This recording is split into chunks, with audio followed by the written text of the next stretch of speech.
Thursday, November 27th. I'm happy to say that we have come to agreement with the federal government with Mr. Speaker. We'll be renewing that 5-year agreement, Mr. Speaker, and we'll be signing that Friday with the federal government. Saskatchewan's premier says the province will sign a new $10 a day childcare extension with Ottawa by the end of the week. I have one section of land. I did 6 rounds of herbicide on it, still collected crop insurance on it. I would have been way better off to not even seed that field. Drought-stricken farmers from southwest Saskatchewan have turned to the legislature for help. We're constantly checking with NAV Canada on the visual range, and we're hoping that it'll continue to improve over the day so we can see some more departures on time and arrivals on time. Dense fog back this morning in the south and causing all kinds of issues yesterday. Stay with us, Saskatchewan. Your morning starts right now.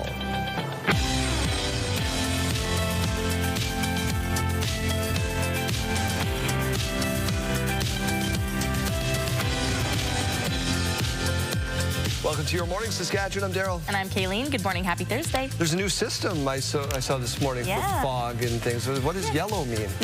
Fog means, yellow means fog. So that's what we're seeing across central and southern Saskatchewan this morning. Everywhere. Reduced visibility. Take your time out on those roads. Reminder to manually turn on your headlights so that the taillights turn on. I saw a lot of people yesterday without their headlights on, like multiple, I think about 5 as I was out driving yesterday. Right, so it's become my entire Twitter account. Yeah. That's all that I tweet anymore. Let's get over to news. We'll get back to you in just a minute. Saskatchewan's premier says the province will sign a new $10 a day childcare agreement with Ottawa by the end of this week. I'm happy to say that we have come to agreement with the federal government with Mr. Speaker. We'll be renewing that 5-year agreement, Mr. Speaker, and we'll be signing that Friday with the federal government. Talks between the province and federal government have been ongoing. Ottawa's childcare agreement with Saskatchewan is set to expire at the end of March. Now only Alberta has not signed that extension. Prime Minister Mark Carney is in Calgary today to announce an energy deal with Alberta that could lay the framework for a new Alberta to BC coast pipeline. I support the Prime Minister, and Prime Minister has a vision, and something really good will come out of this. Very good conversation. What's your message? Prime Minister Mark Carney is expected to unveil details of a memorandum of understanding with Alberta's government on a pipeline project. The president of the Coastal First Nations in BC says an oil pipeline to the province's north coast will never happen, slamming Ottawa for negotiating with Alberta on a possible pipeline deal without involving First Nations. But earlier this week, Carney said BC and First Nations have to agree to any pipeline built to the Pacific coast. We must protect our workers and our industries who are most exposed to U.S. tariffs. The Prime Minister announcing a new support measure for steel that includes limiting foreign steel imports and enhancing support for workers. Countries that do not have a free trade agreement with Canada will now be limited to a 20% of what they sold to Canada in 2024. The government estimates that could boost domestic steel sales by $850 million. The federal government will also cut freight rates to ship steel and lumber across Canada by 50% starting next spring. I think the announcement today was basically for steel. I think it'd be great if I was in steel. I feel like we're in the moment of Sophie's Choice where softwood lumber is going to be the child that's left behind. Softwood lumber companies say they've been left out. Many owners say the new federal measures won't make much of a difference. The Prime Minister is now urging Canada's steel and lumber sectors to look inward, saying Canada's heavy reliance on the American market has become a liability. Almost 90% of Canada's steel, aluminum, and lumber exports normally go south. The suspect connected to the shootings of 2 National Guard members near the White House have now been named. The reason that this suspect is in custody is because of the bravery of the men and women of the National Guard who responded due to their extensive training. The 2 West Virginia Guard members were on patrol when they were shot. Authorities are calling this a targeted ambush. Both Guard members remain in critical condition. The suspect has been named as Ramanullah Lakanwal. He arrived in the U.S. in 2021 under an asylum program aimed at protecting Afghans after the U.S. withdrawal. President Donald Trump is now calling for all immigration requests from Afghanistan to be suspended. The Canadian Western Agribition in full swing this week, and in order to make it one of the largest agricultural events in North America, 54 years running, a lot of hands required, as you can imagine. Hundreds of volunteers are required each year to make such a large-scale event run smoothly. According to the Agribition Chair of Volunteer Committee, this year's iteration has over 425 volunteers divided into 17 slots. Originally, I was recruited to help set up the International Business Center at Agribition. That was back in 1989. And I swear they put something in your blood or in your drink when you get here, because you get the passion for the show, and you come back every year to volunteer. Oh, man, they add that all the volunteers at Agribition are passionate about giving back and seeing the event to be successful each and every year, and I know that to be true. Let's talk about Saskatoon City Council still crunching those numbers. Jeremy Dodge, good morning. Good morning, Daryl. Yeah, the list of ways to lower our property taxes is a long one. But as Keenan Sorokhan explains, costs are still going up. Saskatoon's upcoming property tax increase has been reduced by 1%, but it's still going to cost you depending on the services you use. The way this is going, we're going to be here for many days. Council saved residents millions of dollars on their tax bill, largely from adjustments, moving money around to different reserves, and passing more fees on to residents. They pay their taxes, they should get service in order to do this. Going to the landfill for even a small amount of household items will cost $20. Parking tickets, like being in a loading zone or one area for too long, are going up $10, and the city will now begin charging $75 to clear out blocked sewer lines, even if it's clogged from roots from a city tree. The only reason that service exists is for the property. So it really is council's decision. And they're also paying taxes. So putting this on the taxpayer, I think to me is not reasonable. That service was free to residents, and passing on a number of specific fees was a theme of Wednesday's meeting. I mean, there are user fees that are very specific for a very specific purpose. Is it fair the rest of the city pays for that fee? That's discussion points, right? Council managed to make it through 43 of the 108 items to reduce. One place councillors voted to keep spending was on youth initiatives like free city programming to kids and a sustainability program in schools the city contributes towards. Anything that would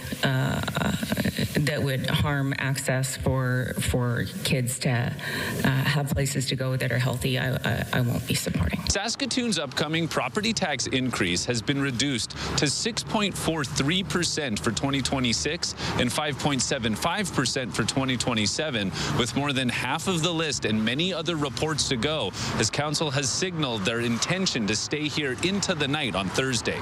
Keenan Sorokhan, CTV News, Saskatoon. So budget continues to be the topic du jour in Saskatoon and in Regina. Also a hot topic, Daryl. Yeah, but yesterday property taxes were not on the agenda. Councillors were searching for ways to decentivize abandoned and derelict properties like the one you're seeing on your screen.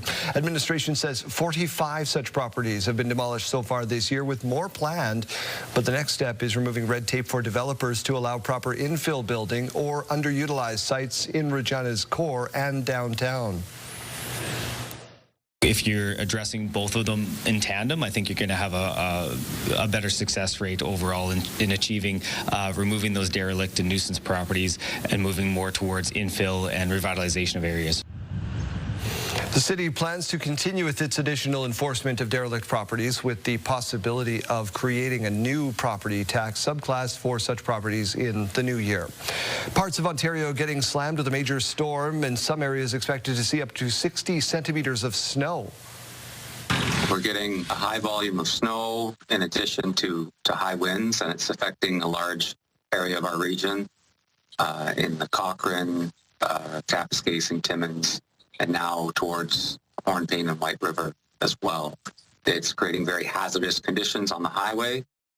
Environment and Climate Change Canada has issued a number of snowstorm warnings in addition to heavy snow. Many areas will experience zero visibility and strong winds.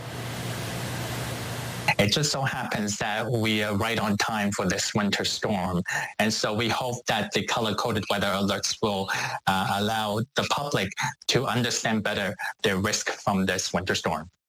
Environment and Climate Change Canada have launched a new color-coded tiered weather alert system. You might have noticed, instead of stating the hazard and alert type, new alerts will now include a color level: yellow for hazardous weather, orange for severe conditions, and red for very dangerous and possibly life-threatening weather.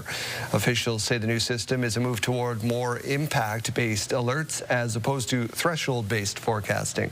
And the best forecaster I know is Kayleen Sawatsky. She's in our weather center right now. Good morning. Good morning. Well, speaking of those tiers that you just had, we actually are under that yellow caution warning this morning, and that's for the visibility, because we are seeing some pretty heavy amounts of fog in a lot of places across the province today. So take a look at this. These are the places where we're seeing the worst visibility this morning. Regina at 0.8 kilometers, Saskatoon 0.4, North Battleford waking up to 0.2 kilometers for that visibility, and Swift Current 0.4 kilometers as well. So take care as you're driving out there. This is what that actually looks like on our screen here. So not a lot of visibility. The sun not up yet, to be fair. It's not going to be up until just past 8:30 a.m. But again, make sure you're giving yourself some extra time out on those roads. -12 right now to wake us up in Regina. Just a couple little flurries. You're barely going to notice them out there this morning. -11 in Saskatoon. We're seeing some very calm winds. Those calm winds are going to continue throughout the afternoon. Those are not going to be a concern for you. The fog, though, that's the concern. We're just waiting to see that lifting. Now, we are going to be seeing some more of that precipitation in the north today, and then it's going to be tracking down towards the south. It's going to be right north of Prince Albert here around 12:15 a.m. though, so we're not really going to be seeing it throughout the afternoon hours, just throughout the overnight hours. Some pretty heavy amounts of fog and clouds continuing on into the afternoon hours, and then as that system continues to track down south, we see it reaching Saskatoon by tomorrow morning. This is at 9:30 a.m. So Saskatoon going to be seeing the flurries tomorrow morning, and Regina going to be seeing them tomorrow afternoon. Other areas in the south also expecting some of that snow, including Swift Current, Assiniboia, and then down through Estevan as well, as we make our way through the evening hours tomorrow. Now, this total snowfall board here showing that we're not seeing, again, the snow for today. It's tomorrow. This is by about 6 p.m. that we see those numbers jumping up. So Saskatoon tomorrow expecting right now about 2 centimeters, Swift Current 2 centimeters. Moose Jaw could be seeing about 3 centimeters, and Regina about 1 centimeter. Today's forecast with the temperatures showing that we're finally reaching below the seasonal average. -6 for Swift Current, -6 for Moose Jaw, -7 for Weyburn, -8 for Estevan, and -6 expected for Yorkton. Temperatures being going to be dropping as we head towards the weekend, so down to -13 tomorrow, -12 on Saturday, and -10 on Sunday. We're not really going to be seeing too much of that precipitation again, though, until Tuesday. And then in Saskatoon, going to be seeing again that precipitation tomorrow, but then continuing on into early next work week, so Monday and Tuesday, some flurries falling.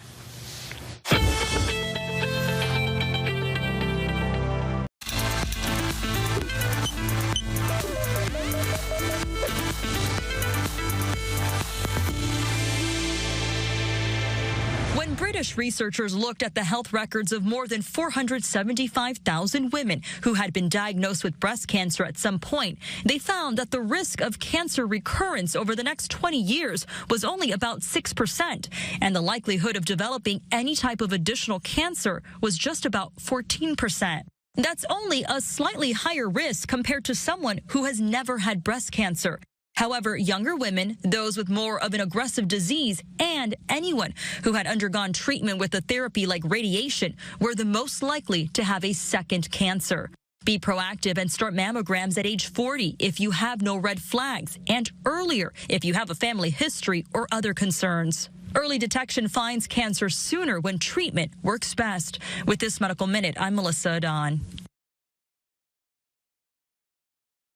Health Report, brought to you in part by Saskatchewan Blue Cross, protecting your health since 1946.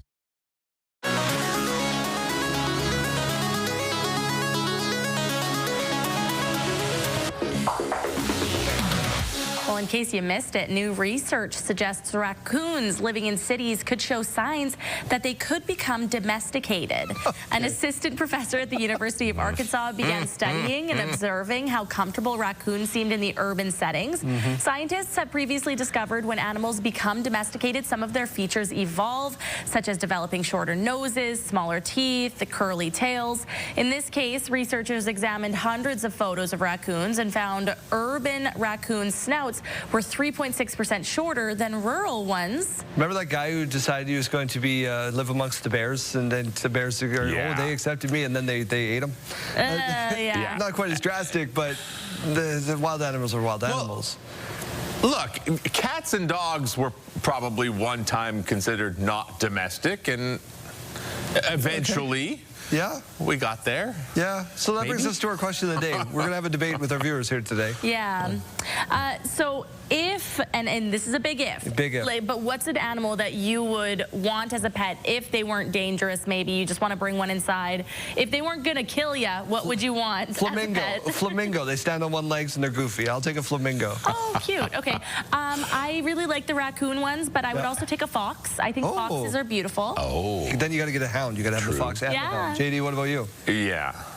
I like ducks, but although that's not that weird. So let's go with a bald eagle. How about that? Yeah. Yeah, that's very on brand for you. I like that. I like that a lot. We want to hear from you at home. If you could have any animal as a pet, what animal would you take? Text 10400. Standard message rates may apply, or scan the QR code on your screen. Here's a look at Saskatoon, which is got a little bit of fog this morning. We'll see you in a second.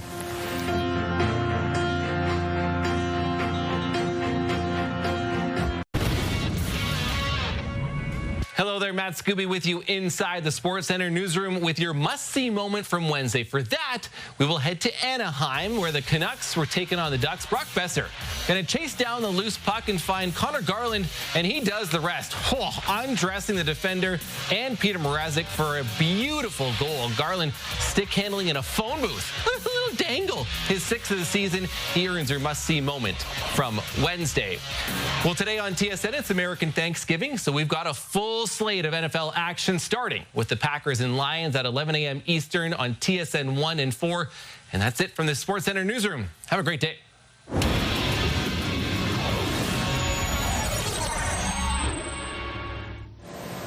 Well, you never know what our Mike Siona is going to get up to, but today, I know this. Fill her up, Mike. Yeah, fill her up indeed. It's the gift of full service. That's what we're talking about here this morning at the the Stonebridge Co-op Gas Bar. It's just a little brisk out here, but we got our mouths going. Trevor Williams joins me. He's the manager down here at full service at Co-op. I mean, it's a staple, but tell me about how important it is and how much the customers value it. Well, right now, especially when it's getting colder, I know it's our time to shine, really, as our team members love being out here in the winter and just giving back to letting them sit in their car, in their warm car, and they endure the weather. So. Yeah, no, hey, Ed, thank you very much, by the way. We're going to go in there and buy everybody a cup of coffee right away because it is valued. It's something that seems to be going away, but you guys keep doing it. And right now, from today until the end of the year, you've got the gift of full service. Give us a quick overview of that. Yeah, so right now, you can come in and, we'll fill your car like we normally do. You can also, every gift card that's over $50, you can enter to win a $1,000 gift card. And on the other end of it, since we are in the community, we're giving back to the community. You can go on scan a QR code or on the Saskatoon webpage and nominate someone who is deserving and shines just like we do in winter. Yeah, it's really, really cool, actually. A great opportunity for you. We'll get into all the details on how to nominate and exactly what we're looking for as the morning goes on. But the most important thing is, we come out here on Fuel Good Day. That's one day. Now you have the whole rest of the year to get in on this. You buy a $50 Co-op gift card or more, you're entered to win a $1,000 gift card. Think about that. And then the nominations until December 12th. Really, really cool. Really is celebrating the gift of full service, eh? Yes, it is. It's, it's giving back to the community as well. So, and that's the people that are the unsung heroes is what we really want to highlight, Absolutely. I think I'm going to nominate every single one of the gas bar, the jockeys, fuel attendants. Pump attendants. Pump attendants. You know, when I grew up, it was a different name, but it doesn't matter. Jeremy Dodge, fill your car, all right? All right, Mike, thank you very much. Love the garb. Look forward to checking back in with you a little later on this hour. Your school day forecast is brought to you by CAA School Safety Patrol, working together to keep our school zones safe. If you're heading out to catch the bus this morning, we're at -12 in Regina and -11 in Saskatoon. Give yourself some extra time, though. We are under that heavy fog once again this morning. By lunchtime in Regina, again, mainly cloudy, -9, -10 in Saskatoon, mainly cloudy as well. Very calm winds all throughout the afternoon for both cities. And by final bell, reaching those expected daytime highs in Regina, that's -7. And in Saskatoon, that's -8. As we go to break, here's a look at these gas prices. In Regina this morning, the common price, $129.9. The lowest you might find, though, is $105.9. In Saskatoon, the common price, $128.9. The lowest you might find, $117.9. Over to the farm markets now. The street price of canola at $587.12 per ton, and the futures price at $652.70 per ton. Amber Durham wheat starting the day at $285.94 per ton, and Red Spring wheat at $252.41 per ton. And the Canadian dollar trading up this morning. It's at 71.13 cents U.S. We're back after a short break. Stay with us.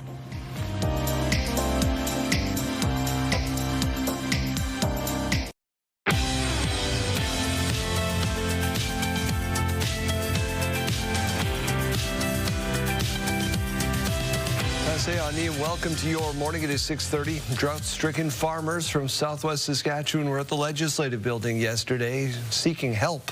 Wayne Mantica with why. It was another year of poor crops in southwest Saskatchewan near the Alberta border. Some farmers reported yields of only 10 bushels to the acre. It's a drought that has lasted for 9 years. I have one section of land. I did 6 rounds of herbicide on it, still collected crop insurance on it. I would have been way better off to not even seed that field. Farmers from the RMs of Big Stick, Fox Valley, and Richmond went to the Legislative Building to seek changes to crop insurance.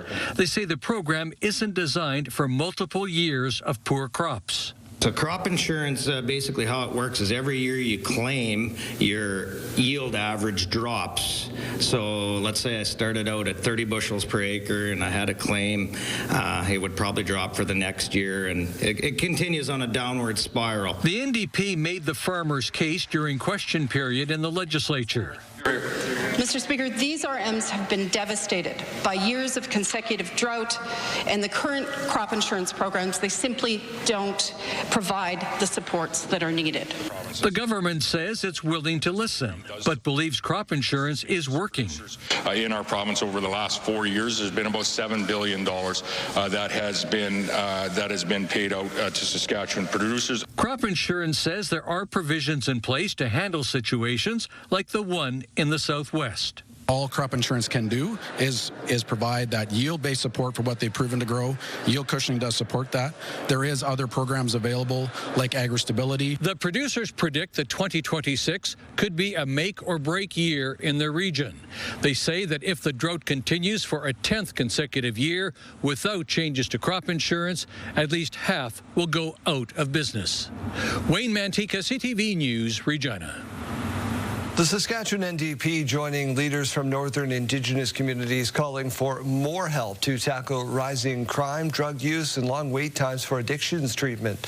On Wednesday, NDP MLA Leroy Laliberte stood with councillors from Clearwater River and Dene Nation and Birch Narrows to call on the provincial government to do more, saying they don't feel safe as crime and drug problems are getting worse, and are calling for better support for policing addiction treatment and community safety. The initiatives that were brought forward and give them the tools that they need to be able to support their community members, they haven't received it. It's 18 years since we had the Sask Party government in power, and they're still looking to see if they could get these resources needed to tackle these issues in their community. The government hasn't responded directly to the calls, but has previously said it is investing in mental health and addiction services across the province. City of Saskatoon doesn't know the full cost of homelessness. Even with 1,700 pages of budget material, administration only has pieces, including shelter costs and running the public washrooms. But council wants the total price tag to include things like security and encampment cleanups. Councillor Bev Dubois wants a complete picture.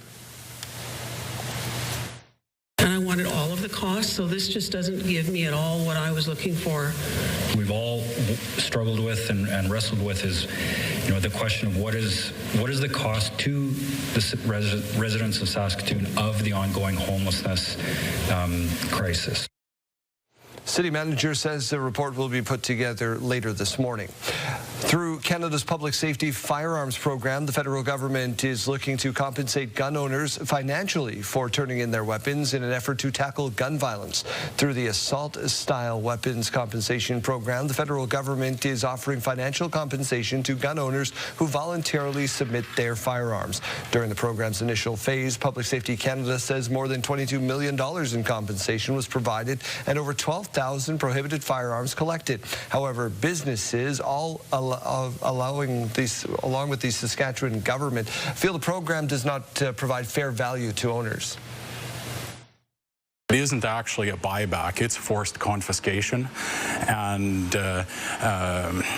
we're adamantly opposed to it. We think that the best course of action is to actually go after gun smuggling and after criminals, not after law-abiding gun owners. CTV News has reached out to Public Safety Canada, did not hear back in time for broadcast. At least 55 people have died in an apartment complex fire in Hong Kong. Hundreds of people are still missing. This morning, crews are working to put out the last remnants of the fire more than 24 hours after it started. Fire tore through 7 of the 8 buildings in the complex. 3 construction company executives have been arrested as an investigation has been launched into the renovation project happening at that site. Nearly 300 people are still missing. Families still waiting for news.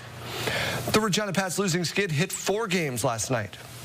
On towards the back end, Smith. Softly for Vaughn. Stepping in, a shot, he scores! Pats allowed 3 goals in the first, 4 more in the second, en route to an 8-3 loss to the Everett Silver Tips last night. The Pats' U.S. road trip continues this weekend. Zone, trying to get it back to the front of the net. Trying to tap it to Martirana. It comes back to the blue, and Nicumbi shoot it to the net, and he will score! Swift Current Broncos didn't fare much better on their U.S. road trip as it continues. Seattle had a late surge to win 8-5. The Broncos have dropped 3 in a row since firing their head coach. We're talking about fog again this morning, Kayleen. Yeah, unfortunately, that visibility has not really improved much from where we saw it yesterday. This morning, we've been keeping an eye on things, and the fog has actually been increasing so far. So again, this is not the day to rush on your morning commute. Let's keep everyone safe out there. Right now in Regina, we're at -12. Again, seeing that fog. Also seeing that fog in Saskatoon this morning, where we're at -11. Other areas waking up to that fog, if you haven't been able to look out your window yet this morning, North Battleford, Kindersley, down through Swift Current, and things are actually improving in Yorkton. So slightly better, at least there. Futurecast now, we're seeing again with that fog, we're going to be seeing some cloud cover today as well. Then we have a system that's making its way in through the northern part of the province, making its way in from Alberta. That system going to be tracking south.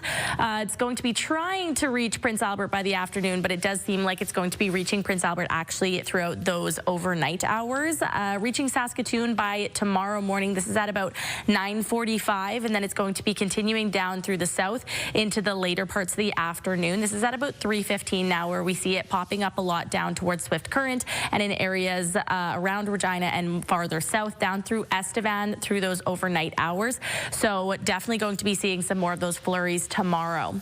Current temperatures now, we're seeing -10 in Buffalo Narrows and Stony Rapids, waking up to -14 in La Ronge, -11 in Nipawin, -9 to wake us up in Spiritwood, -13 this morning in Swift Current, -10 -10 down through Weyburn and Estevan, and -6 through the Parkland region in Yorkton this morning. Now with that fog later on this afternoon, Swift Current and Moose Jaw going to be seeing that highest temp this afternoon at -6, -7 through Weyburn, and -8 through Estevan, -6 through Yorkton. Now 7-day forecast, we're seeing again with those flurries tomorrow a little bit later on into the afternoon, -8, -12 on Saturday with a mix of sun and cloud, -10 on Sunday. We do have some more snow in the 7-day forecast though, not likely to hit until about Tuesday. At least things are going to be feeling a little bit warmer that day, -6. And then in Saskatoon, again with those flurries tomorrow, -10, -14 on Saturday with that mix of sun and cloud, -12 on Sunday. And then that snow starting through parts of the central region in the province on Monday instead of Tuesday. So -12 on Monday with those flurries, down to -10 on Tuesday, and -11 on Wednesday with the mix of sun and cloud.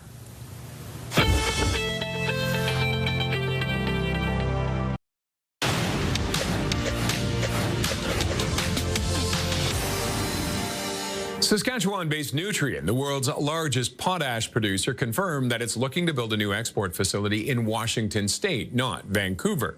Nutrien has set plans in motion to build a $1 billion export terminal at Washington's Port of Longview at a time when the federal government is pushing for built-in Canada infrastructure projects. Minister of Transport Stephen McKinnon has expressed disappointment in Nutrien's decision, saying he's trying to convince the company to reverse it. Shares in Puma jumped after a media report of a potential takeover from China's Anta Sports at a time when the German group is trying to turn its fortunes around in European morning trading. Other potential bidders could include Chinese apparel firm Li Ning and Japan's ASICS. Former Adidas executive Arthur Holt took the reins at the group earlier this year, and in October, he outlined a number of strategies aimed at returning the company to growth in 2027. Puma shares are down more than 50% this year. Those are your morning business headlines. For BNN Bloomberg, I'm Roger Peterson.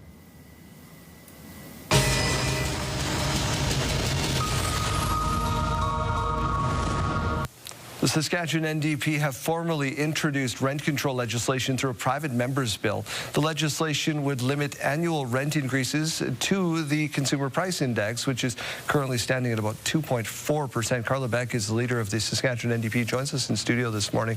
Carla, thank you for doing this. We saw a couple of days ago a number of people go to the legislative building. They're very concerned about their rent rising. Is this a city issue or is this a rural issue? How do you see this one? Yeah, it's an issue right across the province. We see rents rising faster in Saskatchewan than in any other province. We've had, in fact, 40 months, consecutive months of rent increases. It's not surprising that people in Saskatchewan are experiencing higher financial anxiety than anywhere in the province. It's been the case for a long time, and we introduced this bill to offer some relief to those 300,000 renters in this province. Let's break down the bill for us. So the rent would tie maximum rent increases to the consumer price index. This bill came in after months and months of consultation by our shadow minister, April Chiefkath, and she spoke not only to renters, she spoke with home builders, with landlords associations, with municipalities right across the province, looked at other legislation where rent control has been brought in, and put together this very thoughtful bill to, again, curb those, the 40 months of rent increases, to offer some relief to people who right now are looking at, in some cases, using the food bank, selling their car. We heard from one woman who had to give up her cat to meet her rent increases, but also is thoughtful about carve-outs, 5-year exemption for new builds, and exemptions if landlords are bringing in major renovations to their buildings. Look, the reality is that the largest contributor to this are often out-of-province corporate landlords who come in, they buy up buildings, and they jack up rents because they can. This is going to, if it were passed, provide some relief to those renters who desperately need it right now. And it sounds like it is destined to fail, given the government is in the position of power and majority in the legislature. They are saying, from their perspective, that it's going to limit investment, and it's going to limit growth, it's going to limit building. why do you oppose that stance? Well, first of all, I would say that the government admitted that they put all of these concerns on the table before they even read the bill. There are measures in this bill that address some of the concerns that we heard about growth. The reality is we have 6 other provinces in Canada right now that have rent control. Saskatchewan has fewer housing starts than all but one of those jurisdictions. The number one thing that we hear that has really stifled housing builds in this province was the application of PST on construction labor. There are ways to address housing starts, which we need to in this province, to encourage that in the cities and outside of the cities. But right now, again, 40 months of rent increases, the highest rent increases in the country. People are struggling. So can you work with the government to amend this bill to make it something they're satisfactory with? I am always willing to work with the government. And again, this bill was built with consultation, and I think those who raise concerns will see their concerns addressed in this bill. If the government were willing to listen, absolutely. We'll continue to put forward our proposals on this and other issues.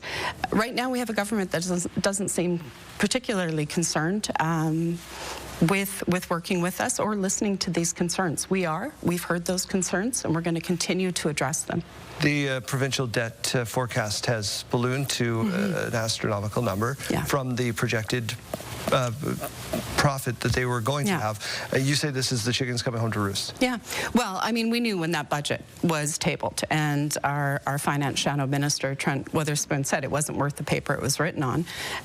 Months later, we're shown that that was indeed the case. They've blown their projections. We've gone from a $12 million surplus to $165 million deficit, plus another $1 billion on the debt. This is a government that has often at budget time stands up and says that they have a balanced budget, only to be proven months later that they've indeed racked up more debt on our crown corporations, concerns about what that means for bill increases. This has been a well-established pattern by this government, who have simply created a financial mess. I'd love to get more into it, but we're all out of time. Carla, thank you for spending some time with us today. Thanks, Daryl. A local business in Regina who donates 20% of profits to mental health initiatives has officially opened their storefront, and Janelle Pai is on location there this morning. Janelle, good morning. Hi, Jeremy. Good morning. A really fun one for us here this morning. I've got Logan and Tayson with me here. We're going to talk a little bit about this brand, what they stand for, how they got started. So, Tayson, let's start over with you here. Tell me a little bit about how and when you guys created this entire initiative. So, Turning Point started in 2021, and it started in a grade 12 entrepreneurship 30 class at Miller Comprehensive High School, and we donate 20% of our profits to mental health and suicide prevention. So, yeah. Amazing and a fantastic, very important conversation to have. Now, Logan, tell me a little bit about why you guys began this entire thing. Yeah, so we were coming off the midst of COVID, and everyone's mental health was kind of astray at that point. And I have my own personal losses with suicide in my life. My uncle was a paramedic, and back in 2018, he lost his battle with mental health and PTSD and took his life. And we lost a friend and teammate on our high school football team just a year prior to that. So I knew it was something very important to the school, something very important to myself and my heart. And we just knew that it's something everyone could get behind. And so, yeah, that's where the mental health thing came from, and the clothing, that was just a cool thing to do at school. So just wanted to start that for the class project, yeah. Incredible. Well, a very inspiring backstory here. Now, you guys do have a new storefront open. We'll talk more about that later on this morning, but if somebody's maybe looking for a little bit more information on you guys, how can they find you? You can find us at shopturningpoint.com, or all of our social media is just at Turning Point Sask. Instagram, TikTok, Facebook, whatever it is you're on, we're on there too, yeah. Awesome. Thank you both so much. We'll be back shortly. That's all for now.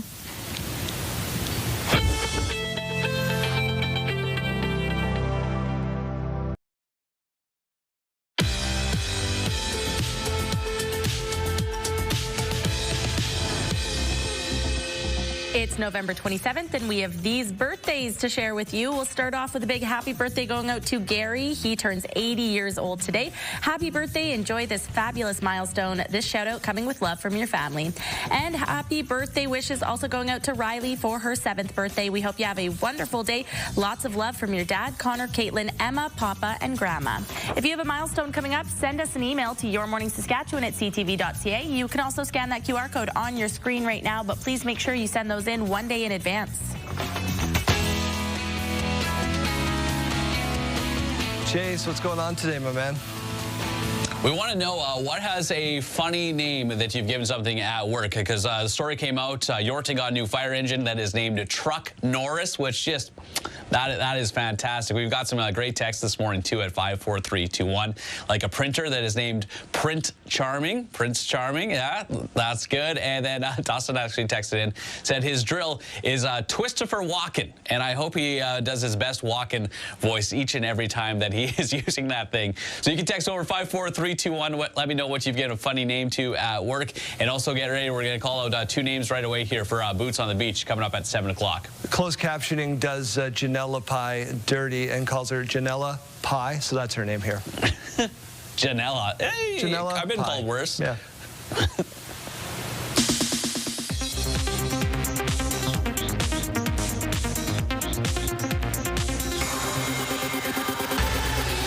Carrots, any idea where you want to start? If you want to find you a reptile, I am your gal. Zootopia 2 earned just over $10 million in preview screenings on Tuesday, according to Variety. The Disney film, which officially opened on Wednesday, is projected to make $125 million to $150 million over the Thanksgiving holiday weekend. Disney is a parent company of ABC News.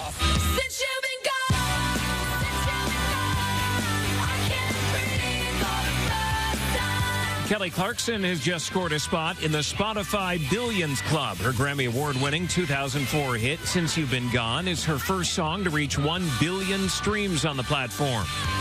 Record Store Black Friday returns tomorrow and will feature 170 exclusive releases at independent record stores across the country, including first-ever vinyl releases from Tom Petty and the Heartbreakers, Fleetwood Mac, and 2 new releases from Bob Dylan. For the full list of releases and participating stores, visit recordstoreday.com. And happy birthday to Bill Nye the Science Guy. He turns 70 today. That's what's happening in Hollywood. I'm Alex Stone, ABC News. The repeats seem to repeat. Time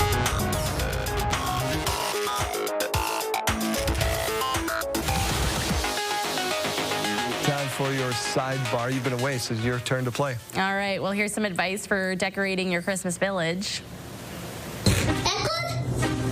How do you feel about that? Is that functionally correct in this town? Yes. It is? Yes. The cafe is by the school. The cafe? I'm going to need you to think about this. This is Some life lessons from this dad. Clearly takes decorating for Christmas very seriously. Obviously, the cafe needs to be by the school. The teachers are going to need some Java. Yeah. Right? Yeah, that just makes sense. I like how kind he is. He just goes, I need you to think about this. Right. We're going to just map this out. Check out this man of many talents.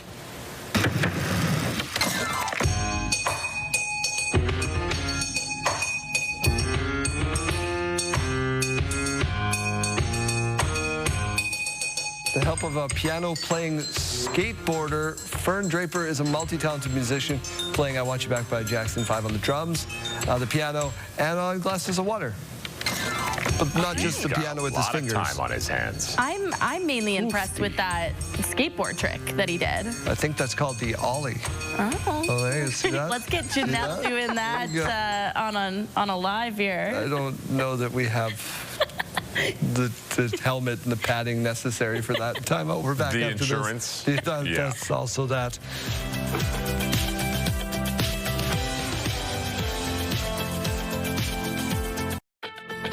It's Thursday, November 27th. I support the Prime Minister, and Prime Minister has a vision, and something really good will come out of this.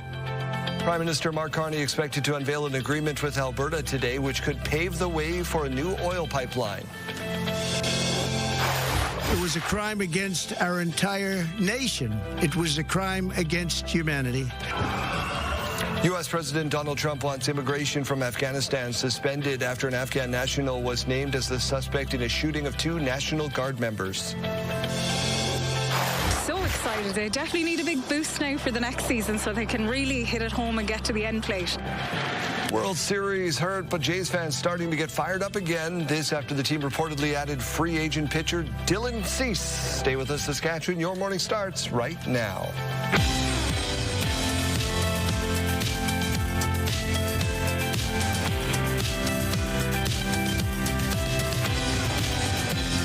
Welcome to Your Morning Saskatchewan. I'm Daryl. I'm Kayleen. Happy Thursday. Fog's starting to lift just a little bit. A little bit in some places. Regina, yes, we're starting to see things improve, but still seeing some fog in a lot of other places this morning. Just be careful out there. Here comes me shouting at clouds again to turn on your taillights manually so people behind you can see. We have to keep saying it until people listen. I keep seeing cars out there without their headlights on. They're not going to listen. Just turn it to auto, leave it alone. It'll fix itself. Let's get to news. We'll get to weather in just a minute. Saskatchewan's premier says the province will sign on to a new $10 a day childcare deal by the end of the week.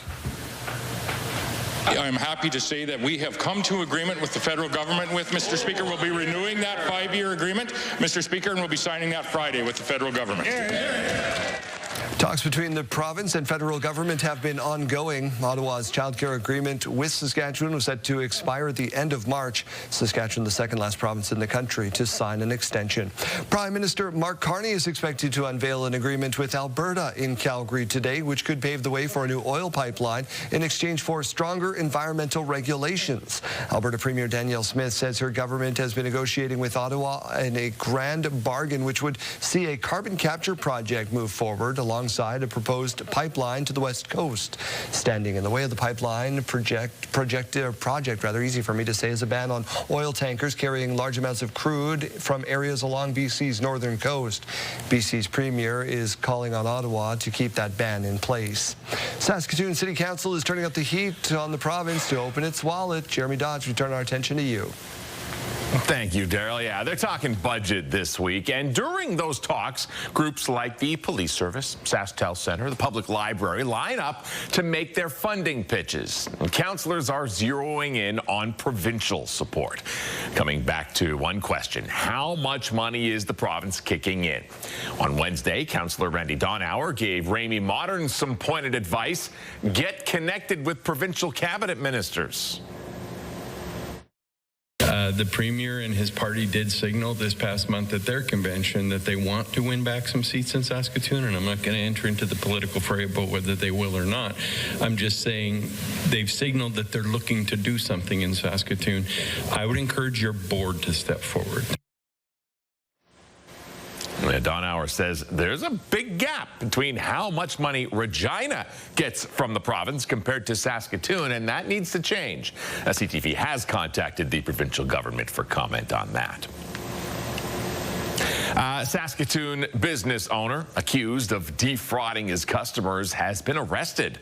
42-year-old Jason Pasak and his Saskatoon timber construction business have been under investigation since January of 2024. RCMP say people reported signing a contract with his company, but once payments were sent, they could no longer get in contact with him and did not receive the project they paid for. Pasak facing one count of fraud under $5,000 and one count of fraud over $5,000. He's scheduled to appear in Saskatoon Provincial Court January 21st. Well, Daryl, Regina City Council continuing budget talks as well. Yeah, that's right, Jeremy. Their third final meeting before next month's budget deliberations. Property taxes not on the agenda, which has some concern. Councillors are searching for ways to disincentivize abandoned and derelict properties in the city. Administration says there are 45 that have been demolished so far this year and more are planned. But the next step is removing red tape for developers to allow proper infill building or on underutilized sites in the core and downtown. If you're addressing both of them in tandem, I think you're going to have a better success rate overall in achieving removing those derelict and nuisance properties and moving more towards infill and revitalization of areas. The city plans to continue with additional enforcement of derelict properties with the possibility of creating a new property tax subclass for such properties in the new year. Canadian Western Agribition in full swing this week, and in order to make it all go, it takes a lot of volunteers. All hands on deck. 54th year, by the way, for Canadian Western Agribition. Hundreds of volunteers required to make each of these things go at such a large scale so smoothly. According to the chair of Volunteers Committee, this year's iteration has over 425 volunteers in 17 categories. Originally, I was recruited to help set up the International Business Center at Agribition. That was back in 1989. And I swear they put something in your blood or in your drink when you get here, because you get the passion for the show, and you come back every year to volunteer. Mona Hawley, who you just heard from there, says the volunteers are passionate. That's what makes it go. In one small classroom, students are taking a big challenge on. They're hoping to make their community more sustainable. This grade 3-4 class at the Brilliant Star Montessori School in Saskatoon took on a project geared toward helping the environment, and they're taking their proposal to local grocery store managers. Teacher Julie Davidson incorporated sustainability in the assignment, having students write a convincing letter explaining their project to see if stores would consider having a refilling station for products like shampoo, soap, and even food items, with the goal of reducing waste. The letters were personally delivered Wednesday and also requested the stores use less plastic in the products they sell. If we learn it when we're younger, then we can continue to do it as adults. If there's too much garbage, the ecosystem and a lot of plants and animals would go endangered. These students have spent weeks learning about sustainability, what it means, why it matters, and how even kids can take steps to reduce waste. The Saskatchewan Ministry of Highways is reminding you to be safe on the roads this winter. Drivers should take extra caution when driving behind a snowplow and make sure to give those machines ample space. Never pass the plow on the right-hand side either. Road conditions are available 24/7 on the Highway Hotline website, app, or by calling the 511 Highway Hotline. Also shows locations of those plows in real time. Don't be passing on hills and curves and intersections, and I know there's people out there doing it because I see it every day, so I just want to remind people that those rules still apply in the winter. Even if the snowplow is still in your way, just wait for the right time to pass. Plow operators try to let traffic pass every 10 or 15 kilometers if it's safe for them to pull over. It just so happens that we are right on time for this winter storm. And so we hope that the color-coded weather alerts will allow the public to understand better their risk from this winter storm. So Ontario's getting a big winter storm, and it coincides with Environment and Climate Change Canada launching a new color-coded tiered weather alert system. Instead of stating the hazard and alert type, the new alerts will now include a color level. So yellow for hazardous weather, orange for severe conditions, and red for very dangerous and possibly life-threatening weather. Officials say the new system is a move toward more impact-based alerts as opposed to threshold-based forecasting. Toronto Blue Jays made a big free agent splash yesterday. You got to be excited. That World Series run is very attractive to other teams and other players. Players always want to win at the end of the day. I'm not going to sit there. Dylan Cease, one of the top free agent arms on the market, is reportedly signed with the Jays for $210 million over 7 years. The deal would be the largest free agent contract in Blue Jays history. Cease is coming to Toronto from the San Diego Padres, where he posted a 215 strikeout margin over about 170 innings of work last year. The Jays are expected to be aggressive in the offseason. This would be case in point. They are still looking to add another big bat along with some help in the bullpen. Let's turn our attention to summer, warm temperatures, getting out, listening to some live music, and we want to get people there for free. All right. Well, Riley Green, Lainey Wilson, and Creed headline Country Thunder Saskatchewan 2026. We want you to be part of that excitement. Enter on our website for a chance to win a pair of general admission weekend passes. Don't text us, don't email, visit our website.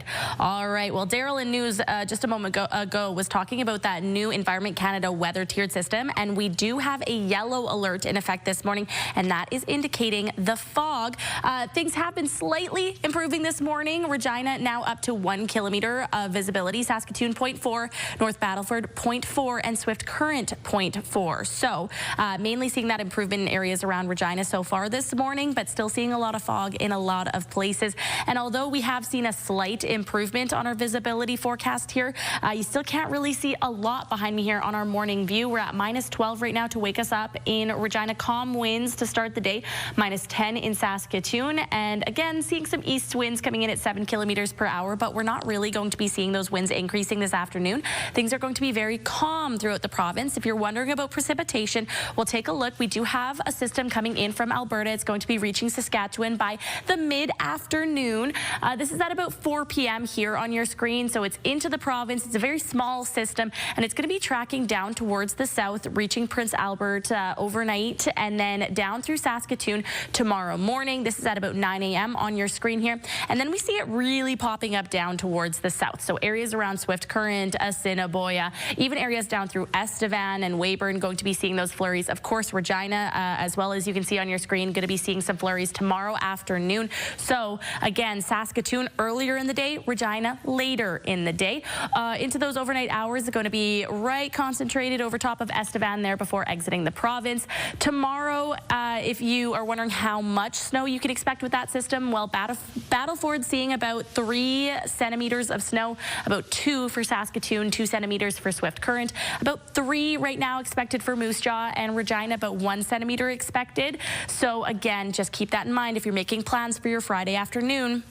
Today's forecast, though, seeing temperatures fall below that seasonal average. So -6 for Swift Current and Moose Jaw with that fog, Weyburn -7, Estevan -8, and Yorkton -6 with that mix of sun and cloud. Tomorrow with those flurries in the late afternoon for Regina, -8, -12 on Saturday, and -10 on Sunday. Some more flurries on the way on Tuesday. In Saskatoon, we're seeing temperatures drop slightly tomorrow to -10, -14 though on Saturday. So it's going to be a cool weekend, -12 on Sunday, and the flurries starting up again on Monday.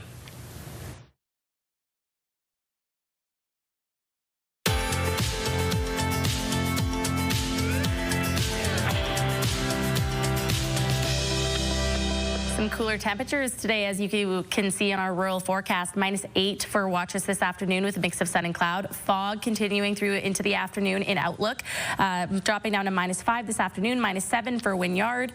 And down towards the south, still seeing that fog in East End Cypress into the afternoon, -8 for Rockland with just a little bit more of that sunshine. Cornack, -8, and Broadview, -6 with that mix of sun and cloud. Let's take a look at Blaine Lake, where internet plans up to 1 gig are available from SaskTel. -9 this afternoon, mainly cloudy and very calm winds, only coming in up to about 15 kilometers per hour. Our Mike Siona's hanging at the Co-op Gas Bar this morning, talking about the gift of full service. What's happening, Mike? Yeah, no doubt about it. I'll tell you what's happening is the gift of full service is given not just by Co-op and, of course, the full service at the gas bars, but it's done by people in our community each and every single day. And we're here with Trevor Williams to talk about that and how we can nominate the people that are full service in our lives and what they can win. Yeah, so really the heart of this initiative is to celebrate the maybe the quiet heroes, the neighbors that go above and beyond, and also just the people that just give every day. So, you know, you can come into a Saskatoon Co-op, scan the QR code, or go to the Saskatoon Co-op website and nominate the person that you feel is deserving. And there's going to be 5 random people drawn on December 12th, and they're going to get $500 of, you know, a $400 gift card and a bag with a lot of Co-op Gold swag in there. So it's worth its weight in Co-op Gold, let me tell you, folks. It is pretty cool. This is a beautiful bag. What a great initiative. And I like the fact that it's a random drawing. So it doesn't have to be a big, elaborate nomination, you know, newspaper article, anything like that. We just have to say thank you to the people that help us kind of quietly every day. You're absolutely right. You know, could be that that lady who, or the gentleman who gives out to the community every day, or it could just be, you know, pulling out your neighbor's garbage just for them, just when it's icy or whatever. Like it's up to you what you want to nominate. So yeah, I love that. I'm gonna be going around the block here today and pulling everybody's garbage. It's not even garbage day tomorrow. I'm just gonna be helpful to try and get those nominations. We also have this gift card package coming. We're gonna talk about that a little bit later on, but that's pretty simple too. You buy one, you enter to win one, and you only got to spend $50 to win 1,000. So I'm not a mathematician, Trevor, but that one seems pretty simple. Thank you very much. We'll be chatting about everything when it comes to the gift of full service as the morning continues.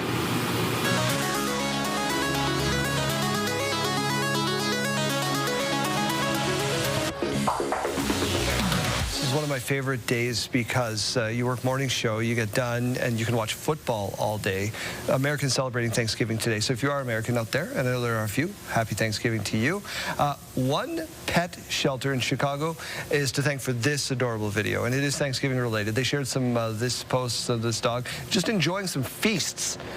Just some Thanksgiving delicacies, right? They got some turkey, they got their everything. Oh, look at the kittens. Yeah. How get in there. And of course, hoping that you'll adopt a friendly face like that one. Oh. Look at that tongue. Oh boy, oh boy, oh boy. That was... Well, happy Thanksgiving to these pets. You know how difficult that is. Beat around that cone. These are normal pets, what we consider normal pets. We're asking about wild animals as pets today. That's right. So we had a story earlier about how raccoons are potentially becoming domesticated. So we asked you today, what animal would you want as a pet, a wild animal? You know what I want to know, Kayleen, is what Jeremy would name his bald eagle that he said he wanted. Yeah. You got to have a strong name for your bald eagle. Think about that for a moment, Jeremy. Zor. Zor. He didn't need to think about it. No, he said no time needed. I got this. Is this like when you told me to name my daughter Funyun? Funyun? Yeah. I forgot about Funyun. Come to me for all your naming advice. All right. Okay. Question of the day, though. We had Tracy saying a rabbit, and I think she means one of the ones that are outside that we can just pick up off the street. Just, yeah. We had another answer saying a wolf. What a pet that would be. Yeah. Okay. Heather's saying a cheetah. They are so beautiful. Can you imagine that thing runs away from home, you ain't catching it. Yeah. We had Nathan saying a penguin. I love that answer. That one would be a good one. Lori saying I've always wanted a pet monkey. You don't want one. I mean, I think they make smell, but I think they'd be fun to have. They fling their poo. There are things. And Karen saying I would take a raccoon for a pet if I could. So you said a skunk in the newsroom before we even started the show, remember? You take the stinker out? I think, yeah, they can do that. They take out the whatever it is that causes the smell. Yeah. And then it's You'd never have to lock your car doors ever again. And they're just so cute. You just put them on the dash and away you go. Yeah. All right. Text us, though. 10400. Standard message rates may apply. You can also scan that QR code on your screen right now. Let us know, what wild animal would you want as a pet if you could?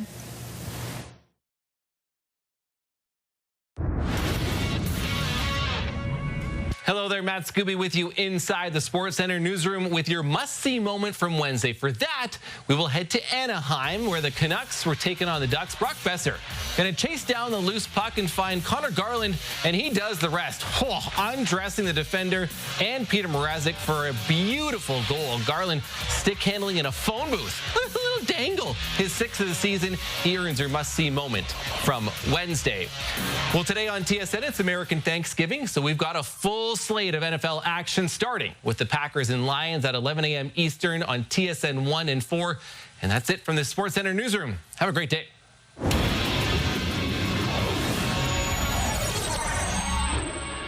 Studio consideration provided by Father's Furniture, specializing in quality Canadian-made furniture.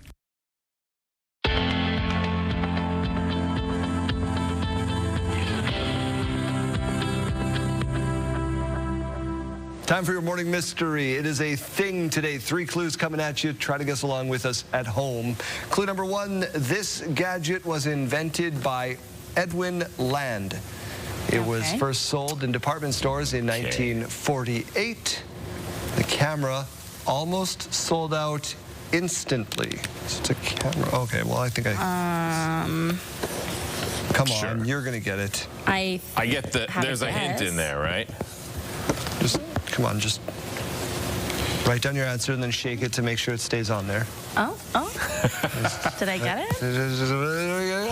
Polaroid. It is the Polaroid camera today. Yeah.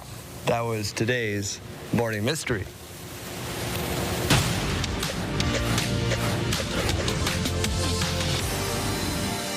Saskatchewan-based Nutrien, the world's largest potash producer, confirmed that it's looking to build a new export facility in Washington state, not Vancouver. Nutrien has set plans in motion to build a $1 billion export terminal at Washington's Port of Longview at a time when the federal government is pushing for built-in Canada infrastructure projects. Minister of Transport Stephen McKinnon has expressed disappointment in Nutrien's decision, saying he's trying to convince the company to reverse it. Shares in Puma jumped after a media report of a potential takeover from China's Anta Sports at a time when the German group is trying to turn its fortunes around in European morning trading.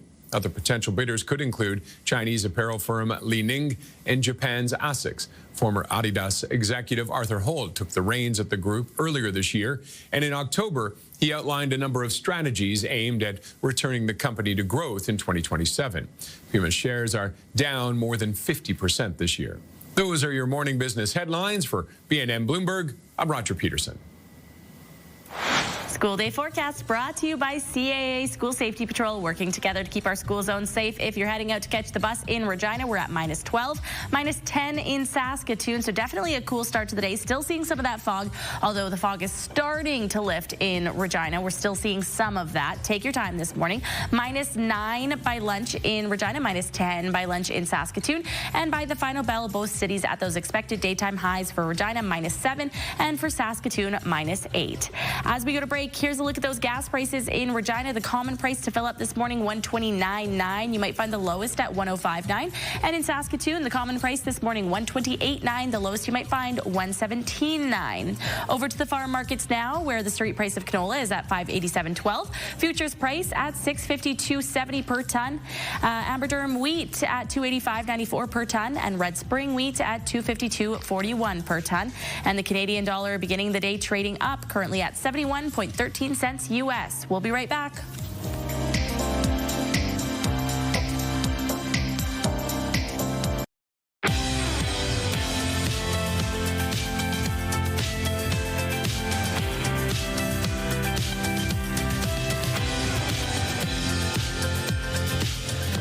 It is just about 7:30 on your morning, and we begin with drought-stricken farmers from southwestern Saskatchewan turning to the legislative building for help. They have endured, they say, 9 years of drought and say crop insurance isn't geared to accommodate multiple years of losses. The farmers are asking for changes to that program. So crop insurance, basically how it works is every year you claim, your yield average drops. So let's say I started out at 30 bushels per acre and I had a claim, it would probably drop for the next year, and it continues on a downward spiral. The government says crop insurance has paid out $7 billion over the past 4 years, with $250 million going to farmers in the arm of Big Stick. The Saskatchewan NDP joining leaders from northern Saskatchewan Indigenous communities, calling for more help to tackle rising crime, drug use, and long wait times for addiction treatment. On Wednesday, NDP MLA Leroy Laliberty stood with councillors from Clearwater River, Dene Nation, and Birch Narrows to call on the provincial government to do more, saying they don't feel safe as crime and drug problems are getting worse, and are calling for better support for policing, addiction treatment, and community safety. The initiatives that were brought forward and give them the tools that they need to be able to support their community members, they haven't received it. It's 18 years since we had the Sask Party government in power, and they're still looking to see if they could get these resources needed to tackle these issues in their community. The government hasn't responded directly to these calls, but has previously said it is investing in mental health and addiction services across the province. The suspect connected to the 2 shootings of National Guard members near the White House has now been named. The reason that this suspect is in custody is because of the bravery of the men and women of the National Guard who responded due to their extensive training. The two West Virginia Guard members were on patrol when they were shot. Authorities are calling this a targeted ambush. Both Guard members remain in critical condition this morning. The suspect has been named as Ramanullah Lakanwal, who arrived in the U.S. in 2021 under an asylum program aimed at protecting Afghans after the U.S. withdrawal. Now, U.S. President Donald Trump is calling for all immigration requests from Afghanistan to be suspended. Hong Kong's deadliest fire in 3 decades, leaving 55 dead, hundreds others missing.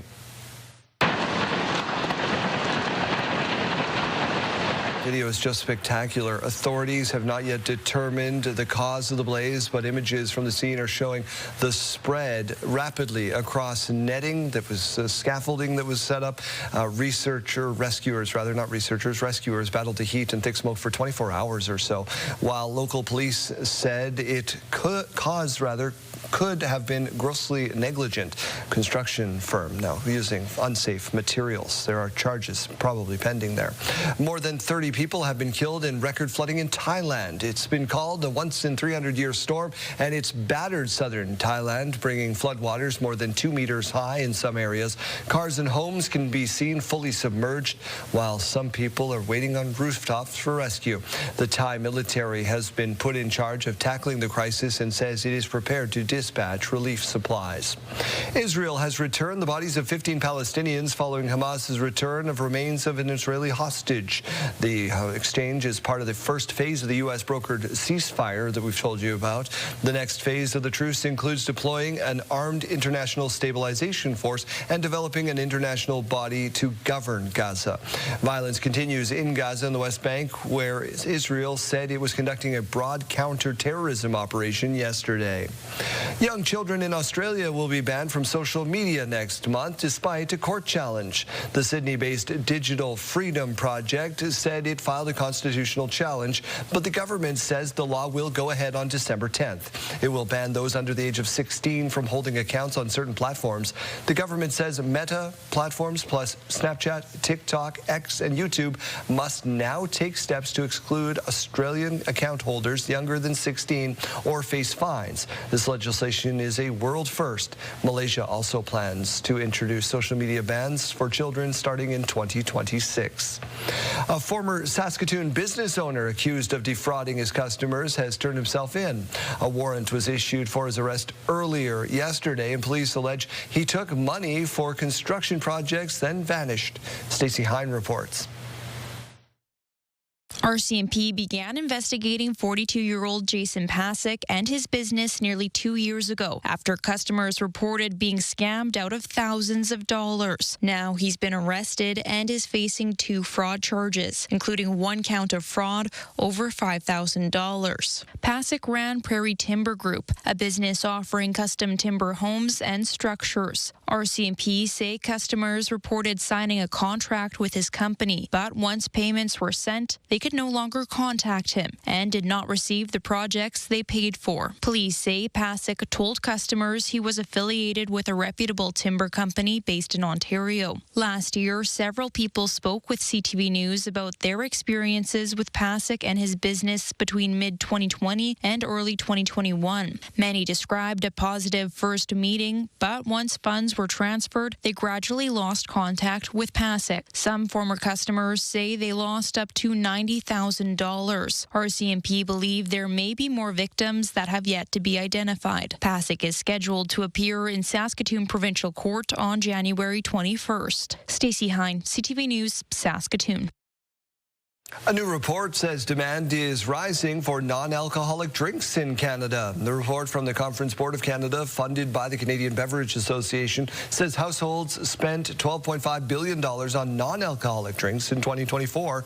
That's 3% above pre-pandemic levels. The research also shows consumer preferences have been shifting toward ingredients that carry health benefits, reduced sugar, organic certification, and plant-based ingredients. Yorkton's new fire truck has been welcomed to City Hall, to Fire Hall, with a push-in ceremony where the new name was chosen for the vehicle. The Yorkton Fire and Protective Services released the new 60 names that were submitted for the fire engine. After careful consideration, though, they did decide on a new one. It will be known as Truck Norris. Truck Norris had a price tag of $980,000 and replaced a previous engine which served for 25 years. For wildland, it has a high-pressure foam system, which is really beneficial for us. It allows us to attack fires a lot more aggressively and have a longer-lasting impact when we do put a fire out so that it doesn't rekindle. Truck Norris will serve the community as a backup engine when the primary is down for repairs and maintenance. The Regina Pats losing skid has hit 4 games now. Towards the back end, Smith. Softly for Vaughn. Stepping in, a shot, he scores! Pats allowed 3 goals in the first, 4 more in the second, lost 8-3 to the Everett Silver Tips last night. Zone, trying to get it back to the front of the net, trying to tap it to Martirana. It comes back to the blue, and Nicumbi shoot it to the net, and he will score! Swift Current Broncos didn't fare much better as their U.S. road trip continues. Seattle had a late surge to win 8-5. The Broncos have now lost 3 in a row since firing their head coach. Prince Albert Raiders, meantime, they're having a lot of success this season. Towards the middle for Harvey. Harvey gets it back. Now it comes back to too many men on the ice. There is 6 weeks. The hockey team only lost 1 game so far out of the 17 they've played this season, and they've put up some impressive numbers, 36 points through those games. The start that we've had is due to, the work that this group has put in from a team perspective to a staff perspective. Just a lot of hard hours. Guys have really fell in love with the details. And again, it's led to a lot of tremendous success for us. Shout out to Curtis Hunt for putting together such a great group, the Raiders in Brandon on Friday night. Let's turn our attention to the fog, which has affected almost everywhere but Prince Albert this morning. That's right. Just a few minutes ago, we were talking about some slight improvements out there. You can kind of make out some images behind me there. In Regina, we're starting to see the fog improve. Saskatoon only slightly. A few minutes ago, we were at 0.4 kilometers for visibility. Now Saskatoon's at 0.6. North Battleford also seeing a very slight improvement. Where we're not seeing an improvement yet is down through the southwest, so areas around Swift Current still seeing that fog this morning. Current temperatures, though, -12 to wake us up in Regina. In Saskatoon, -10 right now, and some very calm winds. Those calm winds going to be continuing on throughout the afternoon. This wind gust board here looking rather favorable today. We're not really seeing them go too much higher than 20 kilometers per hour across the province. Futurecast, though, showing we are expecting just a little bit of precipitation throughout the late parts of the afternoon, just barely entering the province here through the north in the late afternoon again, and then it's going to be tracking down throughout Prince Albert area there. This is throughout the overnight hours, though. This is about 1:30, and then down through Saskatoon throughout the mid part of the morning tomorrow. 9:15 is what you're seeing on your screen. It's going to continue on down towards the south, so areas around Swift Current, Assiniboia, Regina, and then down through Estevan, of course, going to be seeing some flurries in the mid to late afternoon tomorrow, and then that system going to be finishing off right down through the southeast around Estevan overnight. Current temperatures now very cool start to the day. La Ronge at -14, -11 in South End. Nipawin at -11, -10 to wake us up in Spiritwood. Down towards the south, more of the same, even cooler in some places. Assiniboia, for example, -17 right now, -13 in Swift Current, -11 in Weyburn, and -11 in Estevan. So all of this to say bundle up this morning if you're heading outside. Later on this afternoon, temperatures showing below the seasonal average in many places. So to put that into perspective for you, it's about -5 for that seasonal average this year. So areas around Weyburn, Estevan, Saskatoon going to be dropping below that seasonal average. Swift Current and Moose Jaw right on that seasonal average with that fog. We mentioned that we have some snow on the way tomorrow, with that dropping down ever so slightly from -7 to -8 tomorrow, getting colder for the weekend, and then some more snow on the way for Tuesday next week in Regina, starting a little bit earlier in Saskatoon, though. So let's take it back a little bit to today. -8, dropping down to -10 tomorrow with those flurries. Again, cooler for the weekend, -14 on Saturday, -12 on Sunday, and then some snow on the way starting on Monday, continuing on into Tuesday.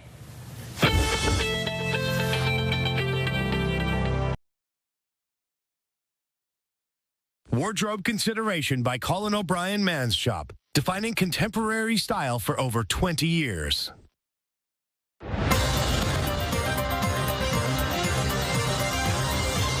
As we do on Thursdays, we focus in on your communities, and today we go down the street to Fort Qu'Appelle and welcome in the Mayor, Brian Strong, this morning for a look at some of the issues facing his community. Brian, thanks for doing this. Thank you, Daryl, for having me. I'm honored. I think affordability and U.S. tariffs seem to be the #1 issue for every community across this great province. What is #2 if you consider those two not to be in that list? In our community ourselves, we're the turnover in housing. We have a 0 vacancy rate pretty well right now, so it makes it difficult. What we're doing is servicing another 40 lots and advancing from there for next year, doing a bunch of hard surfacing on the south side of town and getting everything back up to where it should be. It's going to be a busy year for 26. Yeah, take us through some of those economic development projects you've got on the go. Okay, on this, like I mentioned, on the south side of the tracks, we have hard surfacing at around a little over $2 million is what we're planning on doing right now. Upgrades at our water treatment plant at about $2.3 million, which should be concluded early in the new year. They're doing some of the cut over now. So it's been busy around Fort Qu'Appelle. Cities are exploding. People are moving here all the time. How do you get people to move to your town? That's a good question. As 2026 is going to be an exciting year for Fort Qu'Appelle. It's our 75th anniversary. We're planning special events each month, starting with the unveiling of our 75th anniversary logo. This could include our official town bird, and going forward, we're going to try to have an event every month of the year in 26, starting in January with the unveiling, like I mentioned. Another good item that we have is our Fort Winter Festival. We have I sent you a few pictures. I don't know if you had them, of our polar dip, and we invite you to come out and participate in that. There's the uphill ski drags at Mission Ridge. There's the Sask Drift Association, sled races, laser tag, petting zoos, to name a few. And then into the summer, of course, with our July 1st celebration, which is huge. Treaty 4 powwow, just to name a few. Working on getting those pictures. I got a technical glitch gremlin. It's called Georgie. Bounces around the system from time to time, Brian. Very quickly, as we get towards the winter season, you got a lot of events. You made some of the pitch there, but what are some of the winter-specific things that we can go and check out in your community? Oh, winter is super here. Of course, like I mentioned, we do have the Mission Ridge Ski Resort, which is should be up and running, I'm hoping, by the end of December if we get some snow here. Ice fishing with all the lakes surrounding us. We've got 4 lakes down in the valley here. It is very busy. Summer, not so much in the winter, but more so in the summer. Brian, thank you so much for spending a couple of minutes with us. Come back and tell us about the bird and the logo a little bit later down the road, okay? I certainly will, and we invite you to come out and participate in our polar dip in February. That's February 27th, 28th, and March 1st. I'm going to delegate. I'll send Kayleen. We'll see you in a minute. Okay, take care. Thank you. Here's what's happening in our community. A Burger Night fundraiser happening Thursday, November 27th at 6 p.m. over at the Turvey Center. That's 100 Armour Road. Club 66 Social Dance happening November 28th at 7:30 p.m. at the Regina 55 Plus Community Center. That's 2134 Winnipeg Street. Call 306-529-6381. A bake sale is happening at St. Paul's Greek Orthodox Church on 3000 Argyle Road. It's happening Saturday, November 29th at 10 a.m. And you might want to check out this market happening at the German Club, 1727 St. John Street on Saturday, November 29th at 2 p.m. Or the Jingle Bell Market.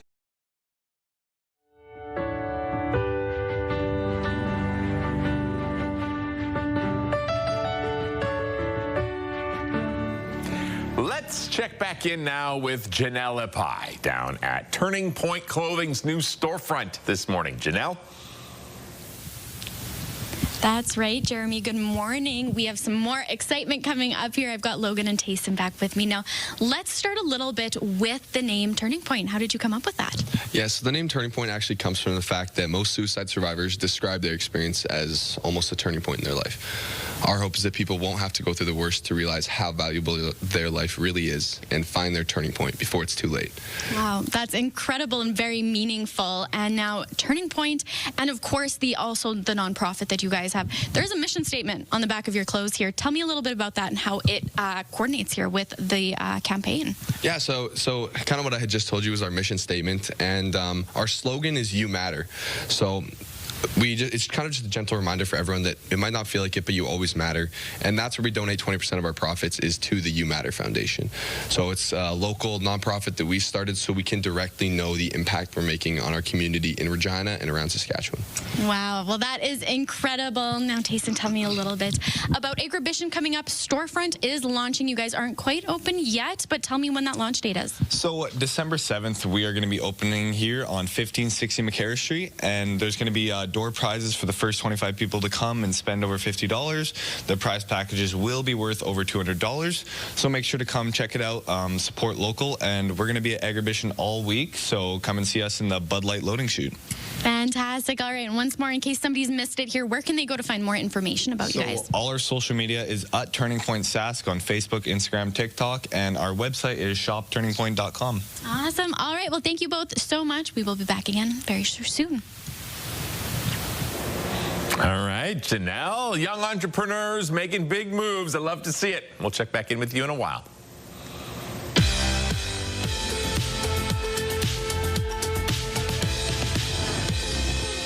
It's November 27th, and we have these milestones to share with you. We'll start off with a big happy birthday going out to Gary, who turns 80 years old today. Happy birthday. Enjoy this fabulous milestone. This shout out coming with love from your family. And happy birthday wishes also going out to Riley for her 7th birthday. We hope you have a wonderful day with love from your dad, Connor, Caitlin, Emma, Papa, and Grandma. If you have a milestone you want to share with us, send us an email to yourmorningsaskatchewan@ctv.ca. You can also scan that QR code on your screen right now. Please make sure you send those in one day in advance. I don't know about you, Chase, but I don't think anybody reads a birthday quite like Kayleen Sawatsky. No, I don't even think I would acknowledge a birthday if it's not Kayleen reading it type thing. That's She's like, probably it. Doesn't exist. That's right. Then you don't get older, so that kind of is all right too. Also that. But then Today, sometimes you don't qualify for prizes you're giving away. Yes, exactly. Today I want to read some names with some passion, with some Kayleen oomph to them too. We missed out at 7 o'clock. We called out the 2 names for Boots on the Beach, and they did not call back in the allotted 10 minutes. So that's good news for everyone else who's qualified. Bad news for them. So only 3 more qualifiers to go here. One coming up at 9 this morning, 3 o'clock this afternoon, and then 7 a.m. tomorrow morning. And then we'll do the final grand prize draw. So if you want to come to Mexico with us, Boots on the Beach, direct travel, Dean Brody, make sure you're entered purecountry927.ca and then be listening for your name to hopefully be called out at 9 this morning. Yeah, and Kayleen will call out your names for birthdays. All you got to do is email yourmorningsaskatchewan@ctv.ca and no other address. That's it. Nice and easy.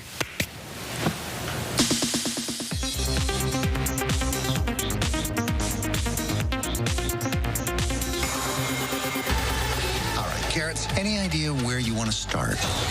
If you want to find you a reptile, I am your gal. Zootopia 2 earned just over $10 million in preview screenings on Tuesday, according to Variety. The Disney film, which officially opened on Wednesday, is projected to make $125 million to $150 million over the Thanksgiving holiday weekend. Disney is a parent company of ABC News.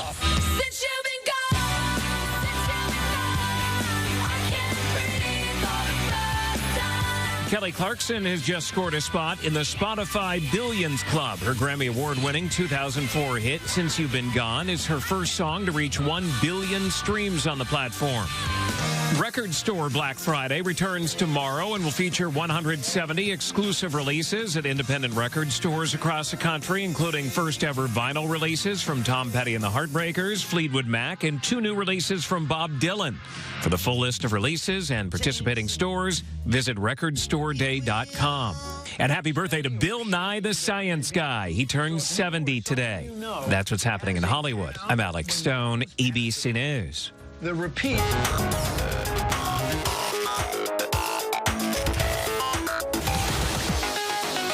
You ever wondering at home how we decide who gets to read these things? We guess on the birthdays, and I was closer today. Here's what it's like working with different generations in the office. Oh, boy. Release your inhibitions, feel the rain on your skin. No one else can feel it for you. Release your inhibitions. Sure read that gesture wrong, trying to make a heart there. Woman's boss wanted her hand to folder. This is kind of what it's like working with us in the office. Is it? There's some differences. Sometimes I just shake my head. What am I hearing?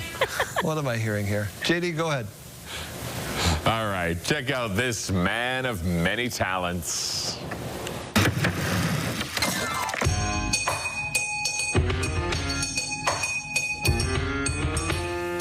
The piano-playing skateboarder, Fern Draper, multi-talented musician, playing some Jackson 5 on the piano, the drums, and glasses of water.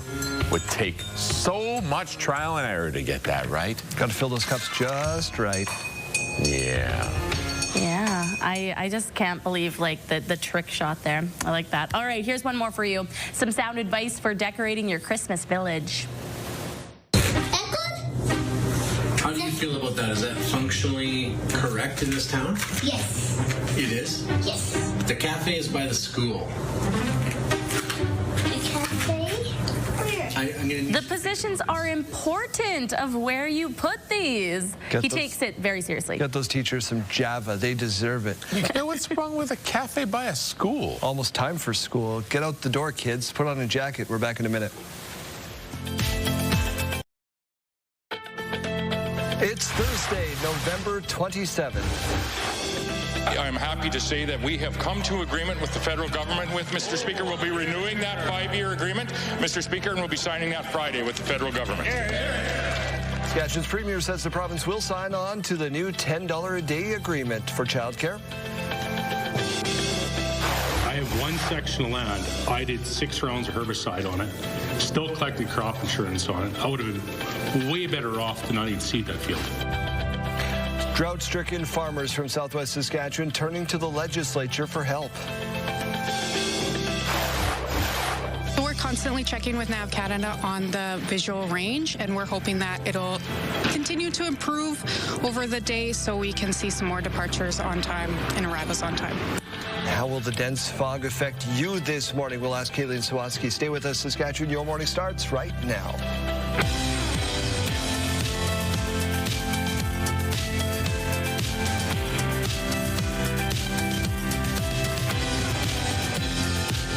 Your morning, Saskatchewan. A foggy morning. I'm Daryl. Yeah, I'm Kayleen. Good morning. We hope your commute is going to be an okay one today. Yeah, I saw a couple people on our text line agreeing. They turn on your taillights. Yes. I agree with Daryl's rant. Thank you. Yes, yeah. I know we're a little grumpy about it this morning, but turn on your headlights. If you don't know if they're on, here's a quick trip. Just get out of your car and walk around the back and look at it. And if they're on, then great. You've nailed it. It's a safety thing, right? We're not just trying to. Yeah, I don't want to rear end your car. Yeah. It's crazy. Okay, let's get on to news because the producer says that's enough ranting and shouting at clouds.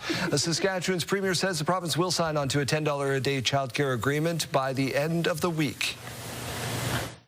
I'm happy to say that we have come to agreement with the federal government with Mr. Speaker. We'll be renewing that 5-year agreement, Mr. Speaker, and we'll be signing that Friday with the federal government. Talks between the province and the federal government have been ongoing. Ottawa's child care agreement with Saskatchewan set to expire at the end of March. Now Alberta, the lone province to not sign an extension at this point.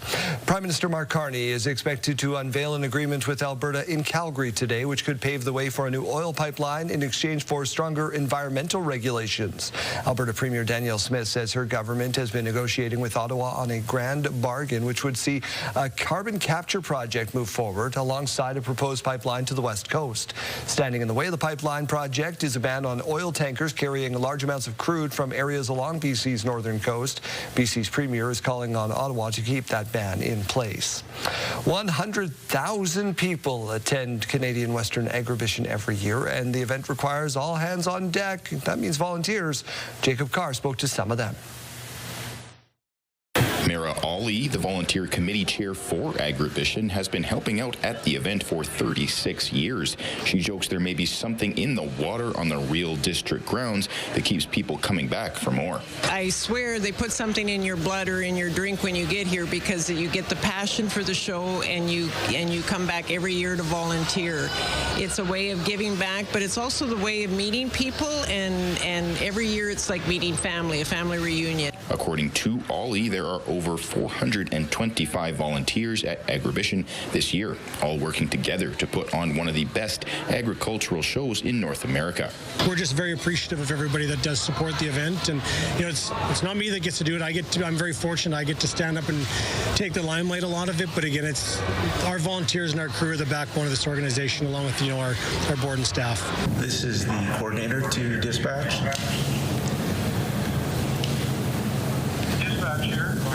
A key cog in the Agribition volunteer machine are the courtesy car drivers. They drive a fleet of 14 vehicles that transport some of the week's most important guests from the airport and hotels to the real district. Our airport greeters and our courtesy car drivers are the first contact these international guests have. And so we're being an ambassador for the city and for Agribition itself, and providing them this courtesy just to make them feel welcome. Many of the people involved with Agribition in agreement that it's the volunteers who drive the show from start to finish. Jacob Carr, CTV News, Regina. Saskatoon City Council turning up the heat on the province to open up their wallet. Jeremy Dodge, what are they saying?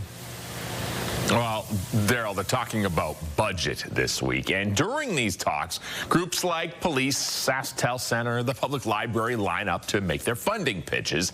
And councillors are zeroing in on provincial support.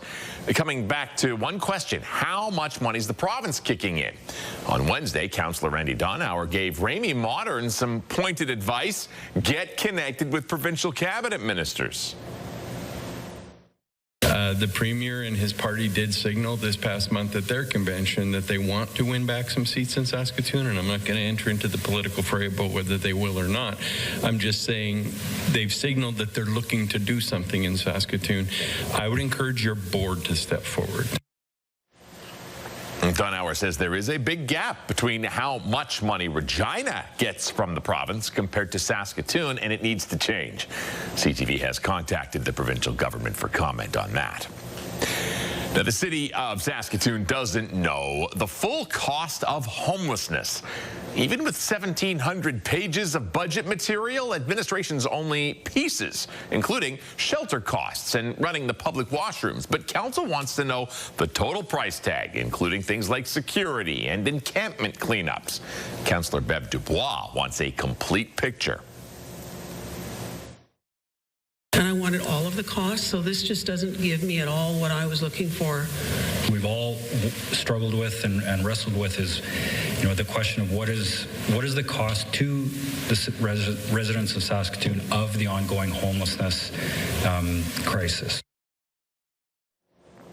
The city manager says a report is being put together for this week.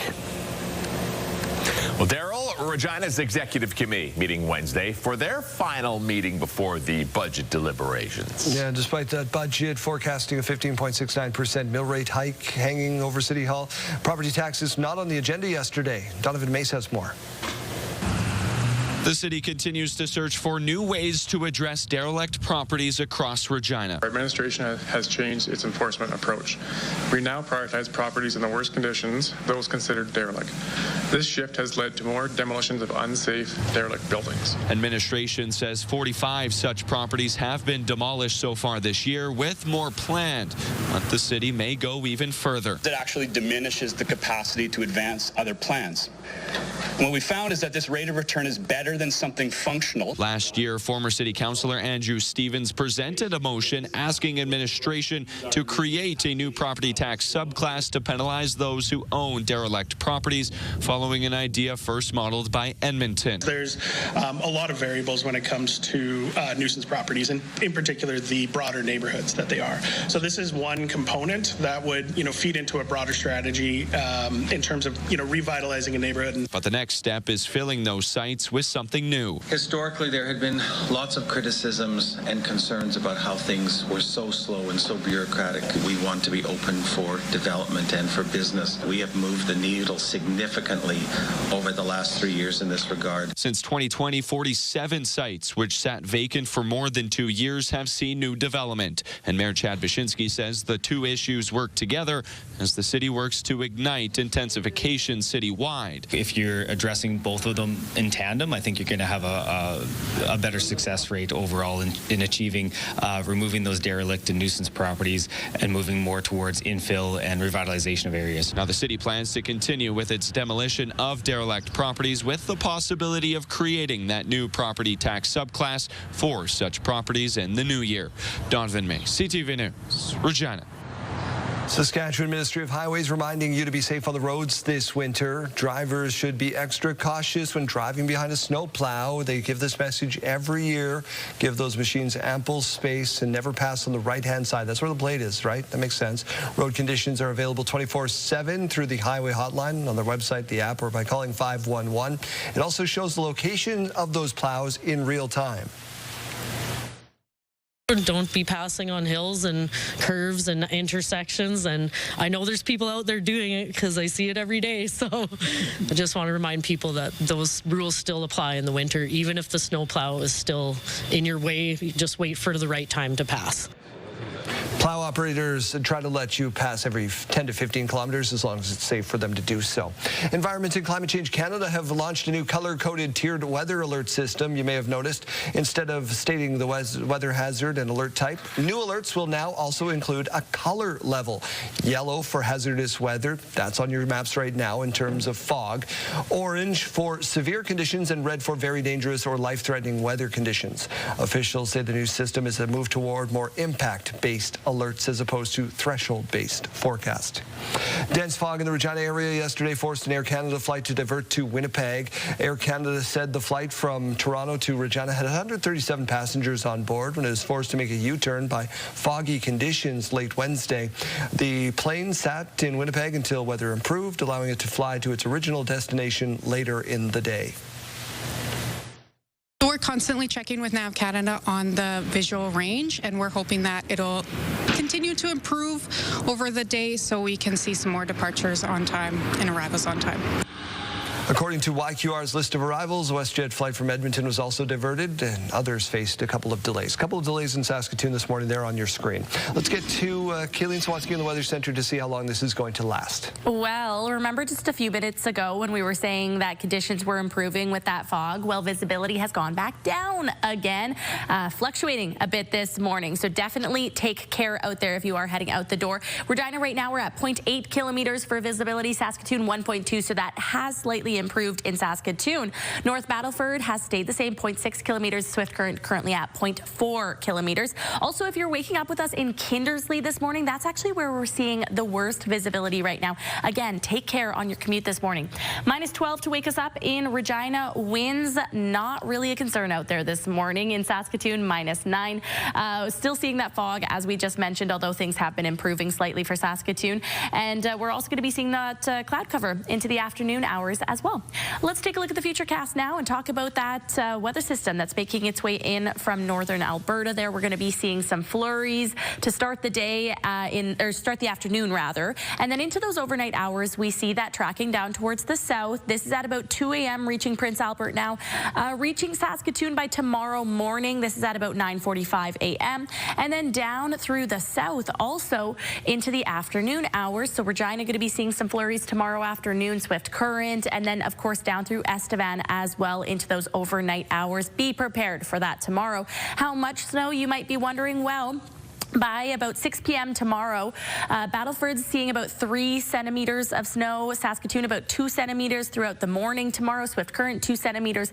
Moose Jaw 3 centimeters. Again, down towards the south though, seeing it a little bit later into the afternoon tomorrow. Today's forecast though, showing a lot of places are just below that seasonal average. To put that into perspective for you, that's about -5. So Moose Jaw hitting that right on the nose. Swift Current just below that, -6. Regina, Weyburn, -7. Yorkton, Yorkton also -7 this afternoon, and Estevan expecting that high of -8. Tomorrow, with those flurries again in the late afternoon for Regina, seeing temperatures drop ever so slightly to -8. -12 though on Saturday, -10 on Sunday, -11 on Monday, and then some more flurries expected to return as of right now on Tuesday, -6. So warming up at least slightly with those flurries, and then back down to -12 on Wednesday. In Saskatoon, -8 today, dropping down to -10 tomorrow with those flurries. Again, Saskatoon could be seeing them a bit earlier on in the morning, could be impacting your commute. -14 on Saturday, -12 on Sunday, and some flurries returning for Monday, carrying on into Tuesday.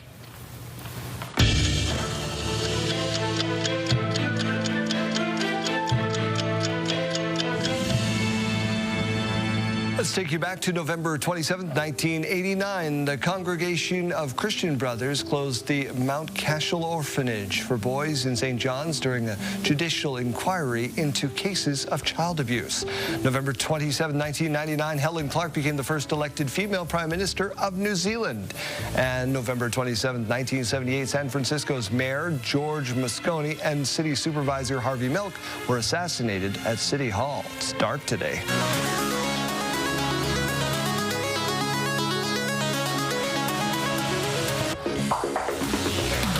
Find one positive thing. Case? Yeah. No. Sorry. History is dark sometimes. most of the time. My goodness, yeah. Here's a whole lot of history. 3,000 years of Olympic history have come together in Italy. It's a new exhibit. It's opened in Milan, which is where the 2026 Olympic Games are being hosted. This includes ancient pottery decorated with sporting scenes alongside modern athletic equipment, such as uniforms worn by Usain Bolt and Michael Jordan. There's also a number of old posters and torches. It's open now, and it will stay there until the end of March. See, there we go. We finally got some uplifting history there. Yeah. Thanks, JD. Yeah. It was kind of dark there for a minute. Let's go to our question of the day, which is getting some hilarious answers. I'm seeing one over there, starts with an R. I just have to say, Saskatchewan is awake this morning. The answers were rolling in for this one. This one made me laugh. Rhinoceros, just... That's awesome. Why? You gotta have a big house to have a rhino. Yeah. Yeah. Another answer saying, I'd like an exotic cat, a cheetah maybe. Donna from Yorkton saying, a fawn. That would be nice, like a little Bambi. Right? Yeah. Aaron saying it's got to be a flying squirrel zooming around the house. That would just be chaos. Cool. Just off the counter and into the fridge. I feel like I would always be stressed out with a flying squirrel in my house. Lori saying, I would like a baby panda bear for a pet, so cute and cuddly. I don't think, I'm going to put a big think on this, pandas aren't dangerous, right? They like humans. But you're walking up the stairs and it just falls down the stairs and takes you out. I mean, that's dangerous. Yeah. They're very clumsy. Yeah. Another one saying I would want a raccoon as a pet. We had 2 tamed ones as kids. Okay. Okay. I want to see... Sean, you don't want a monkey. I will tell you that. My dad won a monkey one time. You don't want a monkey. I don't know. Another one saying what animal I would like is the moose that comes around, maybe the deer. That's another one. Moose, you never know how big they are until you see one in person, and it's frightening how large they are. Yeah. Haven't had one on the loose yet in a while, you know. Right now the exhibition's going on. We haven't had a loose steer or anything. Not yet. Still time. Still time. Not done yet. And then Julia's saying a Eurasian lynx. Never mind a dog. Beware of a cat. Boy. We're getting very specific now. Yeah. All right. Thank you so much for answering today's question of the day. This was a fun one.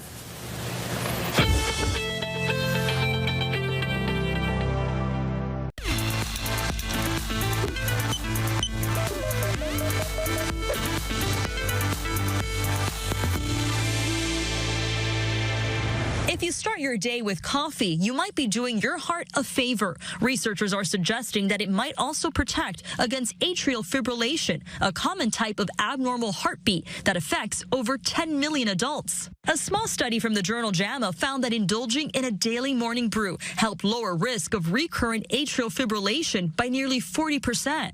In addition to making you alert and physically active, caffeine can help block certain brain receptors, and that can help steady your heartbeat. It may also lower blood pressure.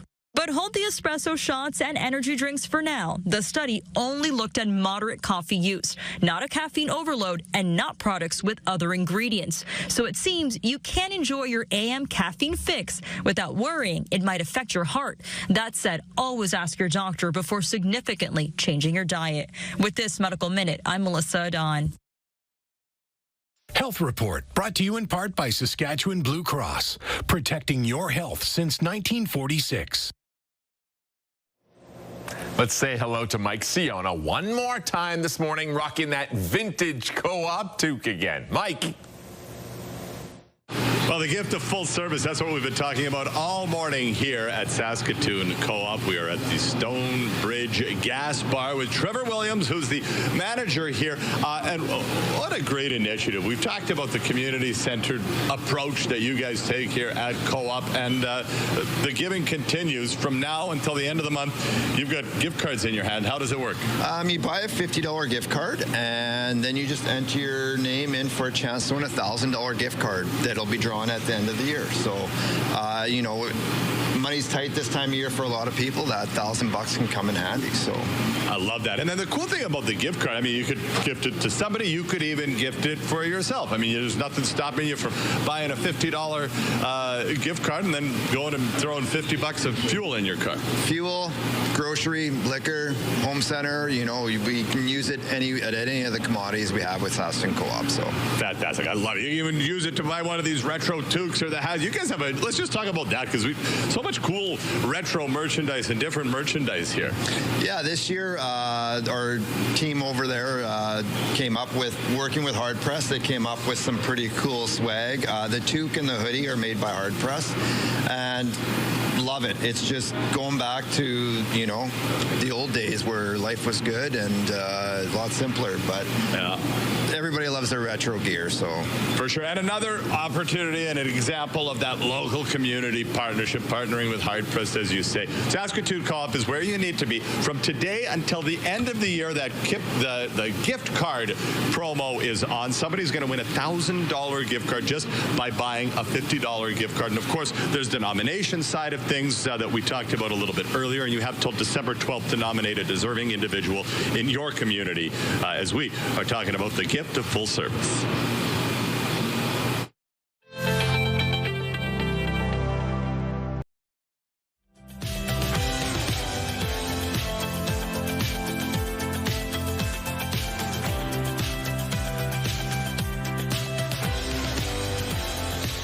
Canadian Wrestling Elite back in Saskatchewan with another round of events as the Rumble to Remember returns with special guest star WWE alumni and former TNA and Ring of Honor world champion Austin Aries, and he joins me now on the road. Good morning, sir. Good morning, sir. How are you? I am very good. Thank you for coming on. You are you're currently doing the Prairies tour here with CWE throughout the fall now. How has the road through Canada been? I mean, you've done this all over the world, but I know in some parts of the business, this little tour, this specific one, is known as the Hell Tour. Has that been your experience? No, not so far. Okay.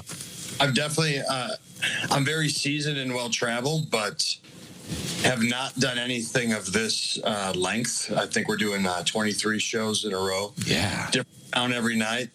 So it's a bit of a challenge, but yeah, so far so good. The weather's been kind to us. I like to bring, I brought a little bit of the sunshine from Florida with me, and we've been able to somehow circumvent the snow so far. So that's really helped the tour as far as all the drives between towns, not having to fight the elements. It looks like you've came prepared as far as dress is concerned. You seem dressed for whatever you might experience in Canada in November. Yeah, I got a scarf, I got some mittens. I had to get them out of storage because down in Florida, I don't have to wear this too often, if ever. Now, a lot of big name wrestlers, such as yourself, have chosen to go the independent route these days, as opposed to sticking with one of the big promotions out there. This is becoming a more popular choice. Why do you think that is? Well, for me personally, I didn't get into professional wrestling to work for a corporation, right? So the corporate world's much different than being an independent contractor, being your own boss. So I get to dictate my travel, my schedule. If I want to stay in Peru a few extra days after a show and go see Machu Picchu, then I make that decision. So for me, it's the balance of we all need to make money. We all like money. It's a nice tool that helps us in various different ways. But it's also about lifestyle and are you enjoying the journey and the process of living? So for me, getting to go and do these different random shows or like this challenging tour, 22 days in a row, coming to all these small towns in Canada and meeting all these people I might never have had the chance to meet with one of these bigger circuits, that's rewarding for me, and it's part of the lifestyle that I enjoy to live. Cool. All right. So the card at these events, you've got CWE champ Chiseled Chad Daniels, the crazy mofo kamikaze, and then the main event, this Rumble to Remember, an over-the-top rope Royal Rumble. How is this lineup going to be for the fans? Yeah, listen, every night's been a great night of action. It always caps off with the Rumble, which is so unpredictable. You got so many bodies flying in there. Every minute somebody else is coming in the ring. And the strategy's different. It's not about pinning a guy or making him submit. You got to throw him over the top rope. So that gives certain guys some advantage. And the winner of that every night has a future title shot. So I'm trying to win one of those to make sure that I have to be brought back here at some point and get my title shot. All right. So we've got Prince Albert Friday, Saskatoon Saturday, the Cote First Nation on Sunday, then in Yorkton on Monday, December 1st, CWEtickets.com. Austin Aries, thank you so much, and we will see you there. Thank you.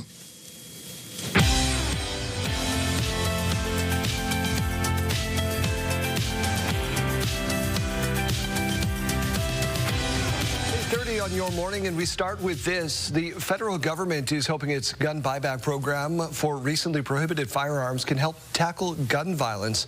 But the Saskatchewan government feels the program doesn't provide fair compensation to gun owners and is proposing its own legislation. Sierra D'Souza Butts leads us off. We go through a significant amount of training to get a license to own firearms. Cash Tactical Supply takes pride in providing a space for firearm owners. This is people's passion, their hobby, hunting, fishing, sport shooting.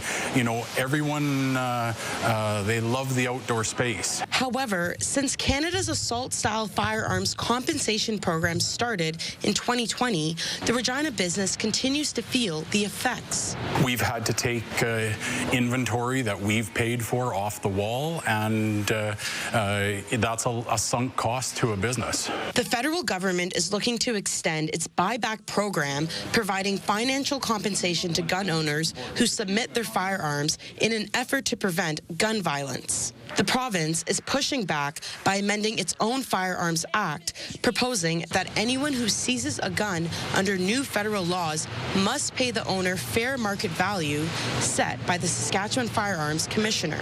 One of the things that we're looking at here is making sure that as a public safety measure, that we make sure that people want to be in compliance. And of course, one of the things to be in compliance is getting paid. Adding, the Saskatchewan Firearms Office will have the ability to collect and store firearms for gun owners who voluntarily turn them in to prevent criminal charges for possessing prohibited weapons while any compensation is pursued. So it's really nice to see that the provincial government is ensuring that if these firearms are stolen from law-abiding citizens by the federal government, that they are at least compensated fairly for it. Although the federal program is voluntary, Public Safety Canada's website states that businesses must dispose or permanently deactivate assault-style firearms before the amnesty period expires in October of next year, or there will be a risk of criminal liability. CTV News has reached out to Public Safety Canada for comment, but did not hear back in time for broadcast.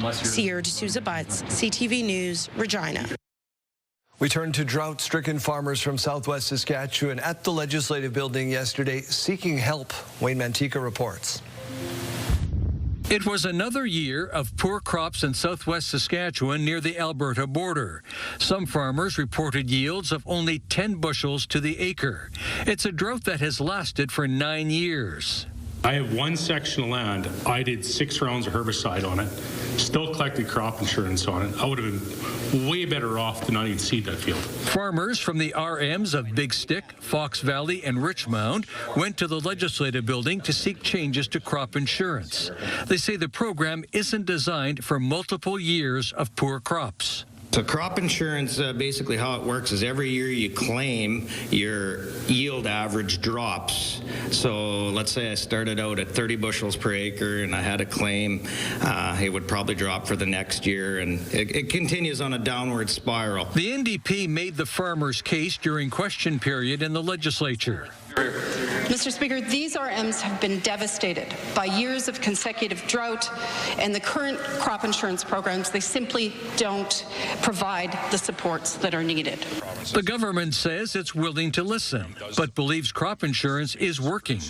In our province over the last 4 years, there's been about $7 billion that has been paid out to Saskatchewan producers. Crop insurance says there are provisions in place to handle situations like the one in the Southwest. All crop insurance can do is provide that yield-based support for what they've proven to grow.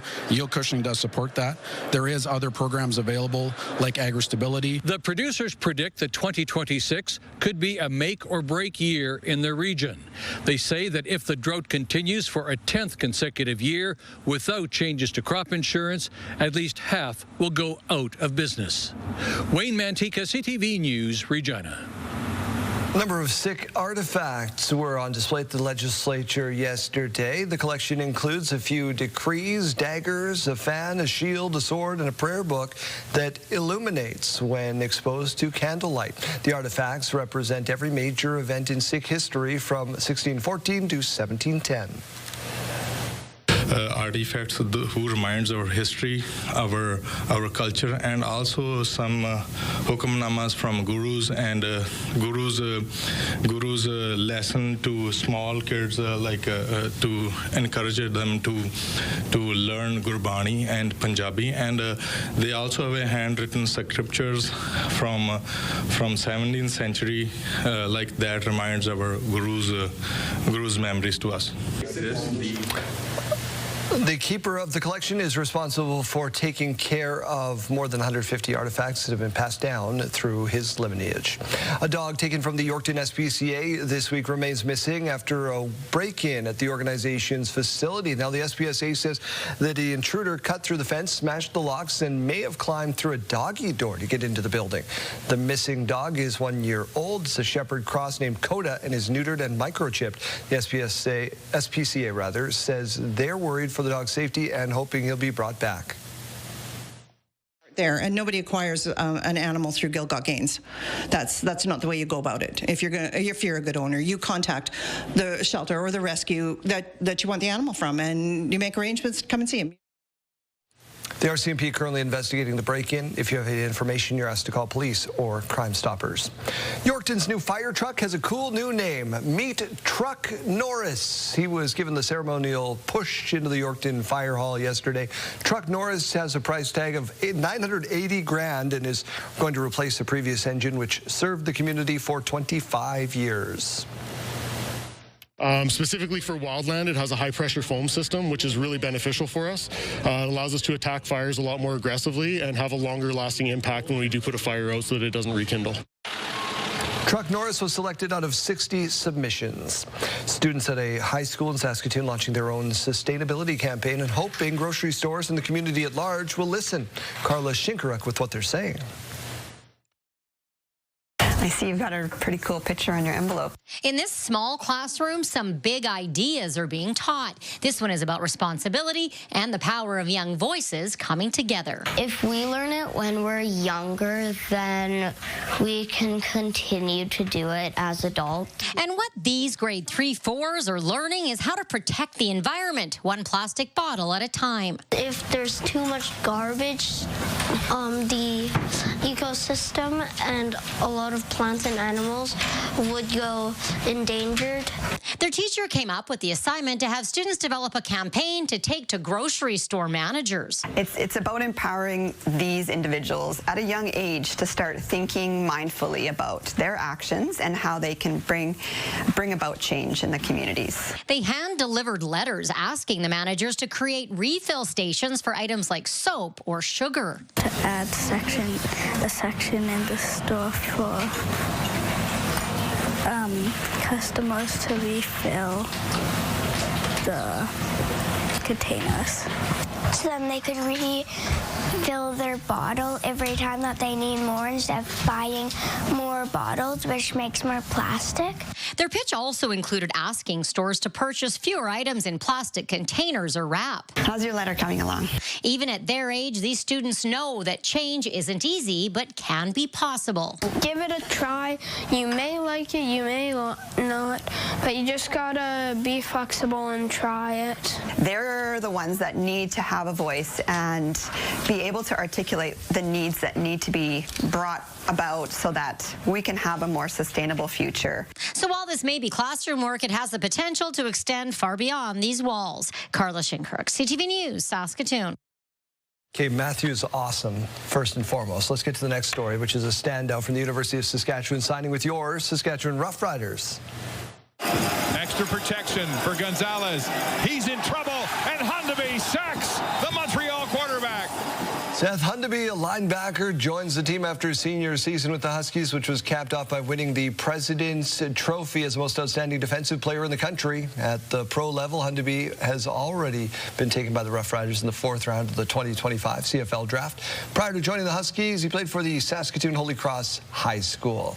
So congratulations to that young man. How about getting back to Matthew in that previous story? He's got the curls for the girls. Man, he's on the right path. That's what I said. I saw him come up on the screen, and I said, if only I had natural curls. This is all fake. No. Oh, no. I wish my hair just falls flat down my face. Just woke up like that. Come on now. If I had those curls, oh.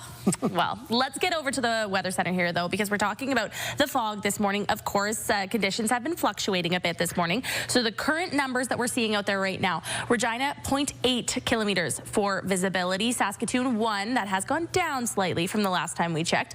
North Battleford at 0.6 kilometers. And Swift Current, the worst in the province right now at 0.2 kilometers. Be really careful out there this morning, folks. At least, though, the sun is now fully up. We're getting a beautiful look over top of this winter wonderland here in Regina. We're at -12. Winds are calm to start the day. We're also going to be seeing winds really calm into the afternoon hours. -9 to wake us up in Saskatoon. How gorgeous is that shot as well? Even the fog looking beautiful to start the day. Again, winds remaining calm all throughout the afternoon. Now, the futurecast is showing that we do have a system making its way in from Alberta, really going to be impacting the northern part of the province first, late on this afternoon. And then throughout the overnight hours, we see it tracking down south. Prince Albert going to be getting some of those flurries overnight. Saskatoon going to be seeing it more so in the morning hours tomorrow. So your Friday morning commute could have a little bit of a challenge there. And then, of course, into the afternoon, we see it down towards the south, areas around Swift Current, Maple Creek, Assiniboia, Coronac, Estevan, going to be seeing those flurries into the afternoon hours. And then overnight, we see it trying to exit the province down through Estevan there. Current temperatures now, we see Buffalo Narrows at -11. Cooler through La Ronge this morning, -14. Bundle up on your way out the door. -12 in Nipawin, -10 in Melfort, -8 in Hudson Bay down towards the south, -19 to wake us up in Assiniboia. Cool there. -13 in Weyburn, -8 in the Parkland region. Yorkton, Wynyard, 9 degrees, and Battleford's right now at -10. Your 7-day forecast looking like the weekend going to be even cooler. Tomorrow, though, with those flurries in the afternoon for Regina, -8, -12 on Saturday, -10 on Sunday with a mix of sun and cloud, -11 on Monday, and we're looking like things are going to be warming up slightly for Tuesday, -6 expected that day. However, we are seeing some flurries on the radar on that day, -12 on Wednesday. In Saskatoon, -8 today, dropping down to -10 tomorrow with those flurries, again, likely more so in the morning for Saskatoon, pushing away from the city throughout the afternoon. -14 on Saturday, -12 on Sunday, and then right now the radar showing that the central zone could be seeing those flurries a little bit earlier on in your work week next week. -12 on Monday with those flurries, carrying on into Tuesday.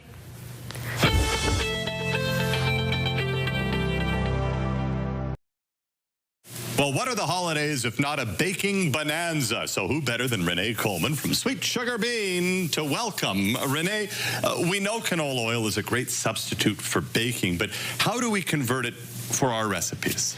Well, for every 1 cup of melted butter, say use 3/4 cup of canola oil. So that's an easy conversion to keep in mind. And it's really just that simple. It's that simple, yes. I absolutely love that. Now, you have done that with these 3 recipes. Let's start with these. What are let's these? They look start amazing. with the cranberry ginger morning buns because, you know, holidays are time for lazy mornings, for brunches, and so these are really easy. I soaked some dry cranberries in milk and canola oil and added that to like the instant yeast and flour. There's lots of cinnamon and cardamom and candied ginger orange zest. Yum. Coffee in the morning after the presents are open. Oh, I absolutely love that. It looks brilliant, and it smells great in here, too. I always have to say that. These look awesome. Yeah, you know, canola oil is great in cookies, too. These are a chocolate mint crinkle cookie.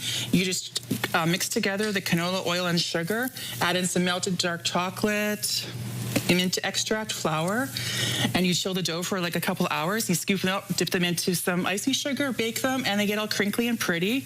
And I think, you know, Santa likes these for sure. Really? That's the cold milk. Really? Okay. I'm all sorts of tips and tricks here. And then, I mean, that looks like a beautiful chocolate. Yeah, I mean, gingerbread's all about, you know, Christmas, right? So this is a glazed chocolate gingerbread cake.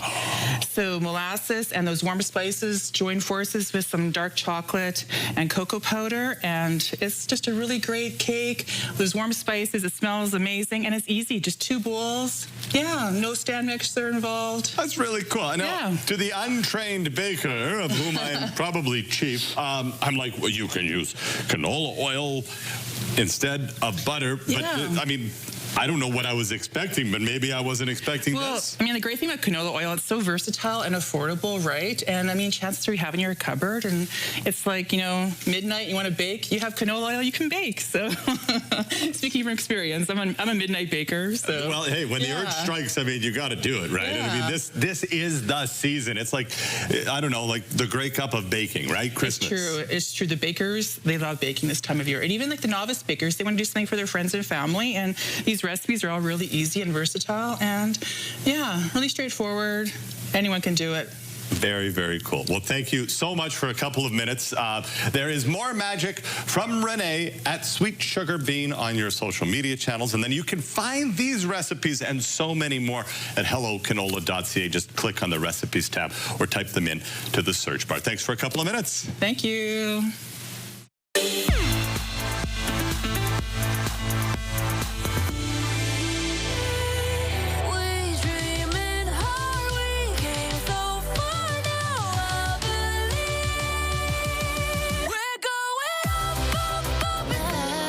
But it keep coming back like a revolving door. Said I don't want you less, but I just want you more. So it keep coming back. The way you got me all in my head. Think I'd rather you in my bed.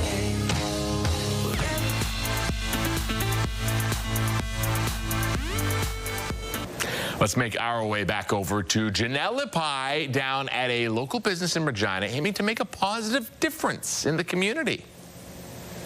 All right, we've had a lot of fun this morning, and it's not over yet. I've, of course, got Logan and Tayson back with me. Now, we're going to talk a little bit about products because you guys have designed these yourself.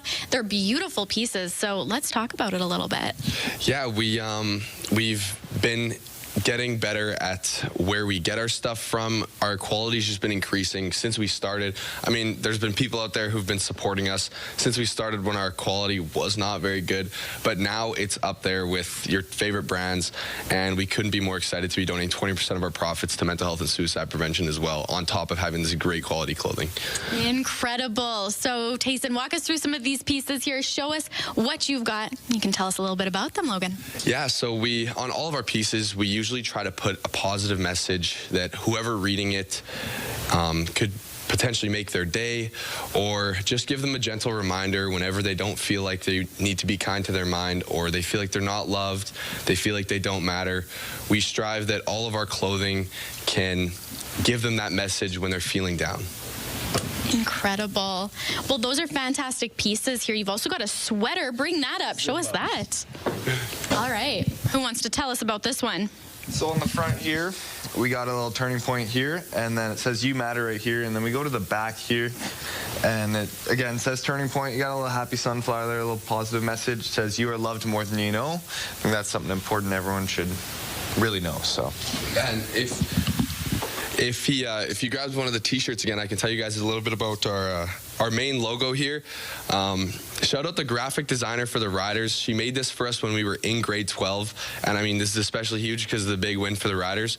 So yeah, graphic designer for the Riders actually designed this for us completely for free when we were in grade 12, and we couldn't be more grateful for it.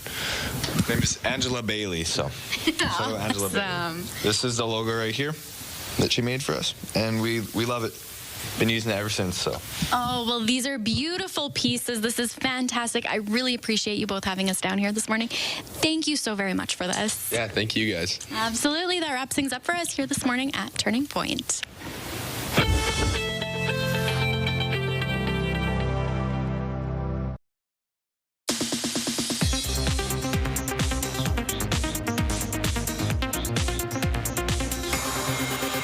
Well, the long-awaited final season of Stranger Things premiered last night, crashing Netflix in the process. This is gonna work. Yeah, it better work. It's not like we're conspicuous or anything.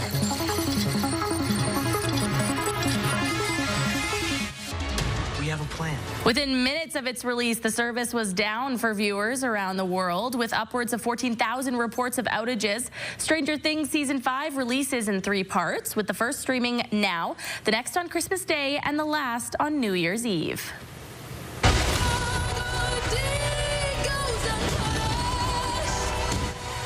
And after the success of the 2 Wicked movies, Universal is reportedly considering plans for a sequel. Wicked for Good brought in nearly $150 million U.S. across North America in its opening weekend. That marked the best opening ever for a Broadway adaptation. Universal Pictures is now saying that things are underway to tell a story set in that same version of the Land of Oz.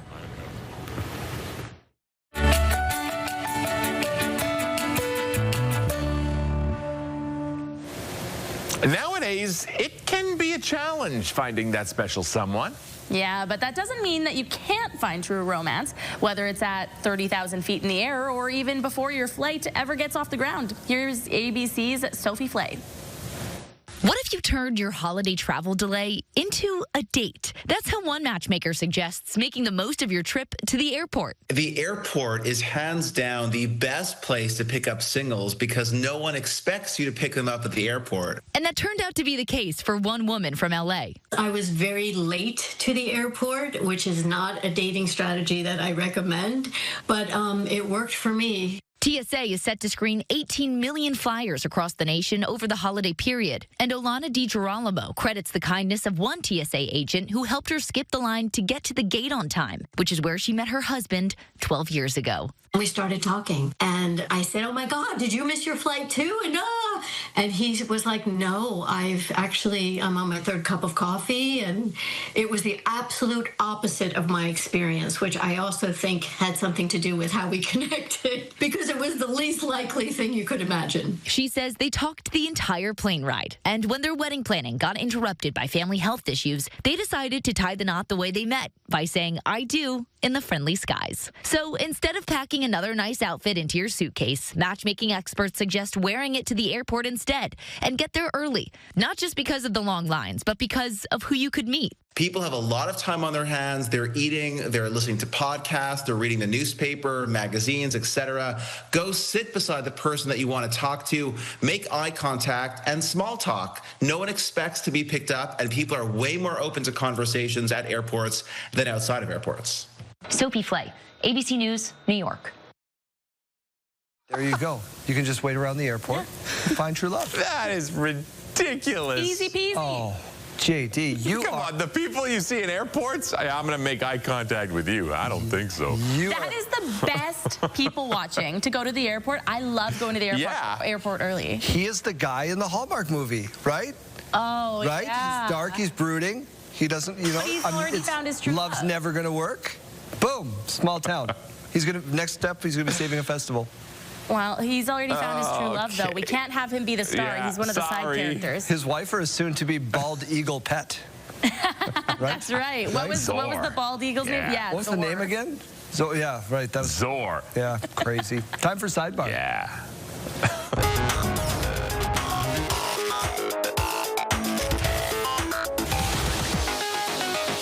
Thanksgiving Day in the U.S., which of course means I'm going home to watch football the rest of the day, and maybe might even turn on the Macy's Thanksgiving Day Parade. I like balloons. Why? Because they are really big. Performers this year include Cynthia Erivo, Lainey Wilson, Foreigner, Lil Jon, some of the stars of K-pop Demon Hunters. Oh, baby. But the real star is the balloons. Like, look at these things. There's even apparently a Labubu this year. Oh, great. Because everybody needs a Labubu, right? I'm looking forward to tomorrow's edition of CTV Your Morning Saskatchewan for the highlights of this parade. Oh, and there will be highlights, especially if one of those lets loose. If one of those ever gets gone, you're never, like there's Everest. Everest is gone. You never find him again. Her again, I guess. I guess. Paw Patrol. Paw Patrol. All right, one more for you here. Australia is testing an AI-powered robot to reseed the Great Barrier Reef. The robots carry so-called baby coral. They have to be dropped at precise locations to maximize potential for growth. It's the AI's job to figure out where and when to drop the coral. Using the system, the robots are usually capable of placing the coral within a meter of where they need to go. Finally, a robot that's doing good work. Yeah, exactly. We can't hate on this one. It's helping the Earth. As long as a person is powering the AI robot and gets a job. There's my shouting into clouds. Happy Thanksgiving if you're American. If you're not, we'll see you back here tomorrow. Enjoy your regular everyday Thursday.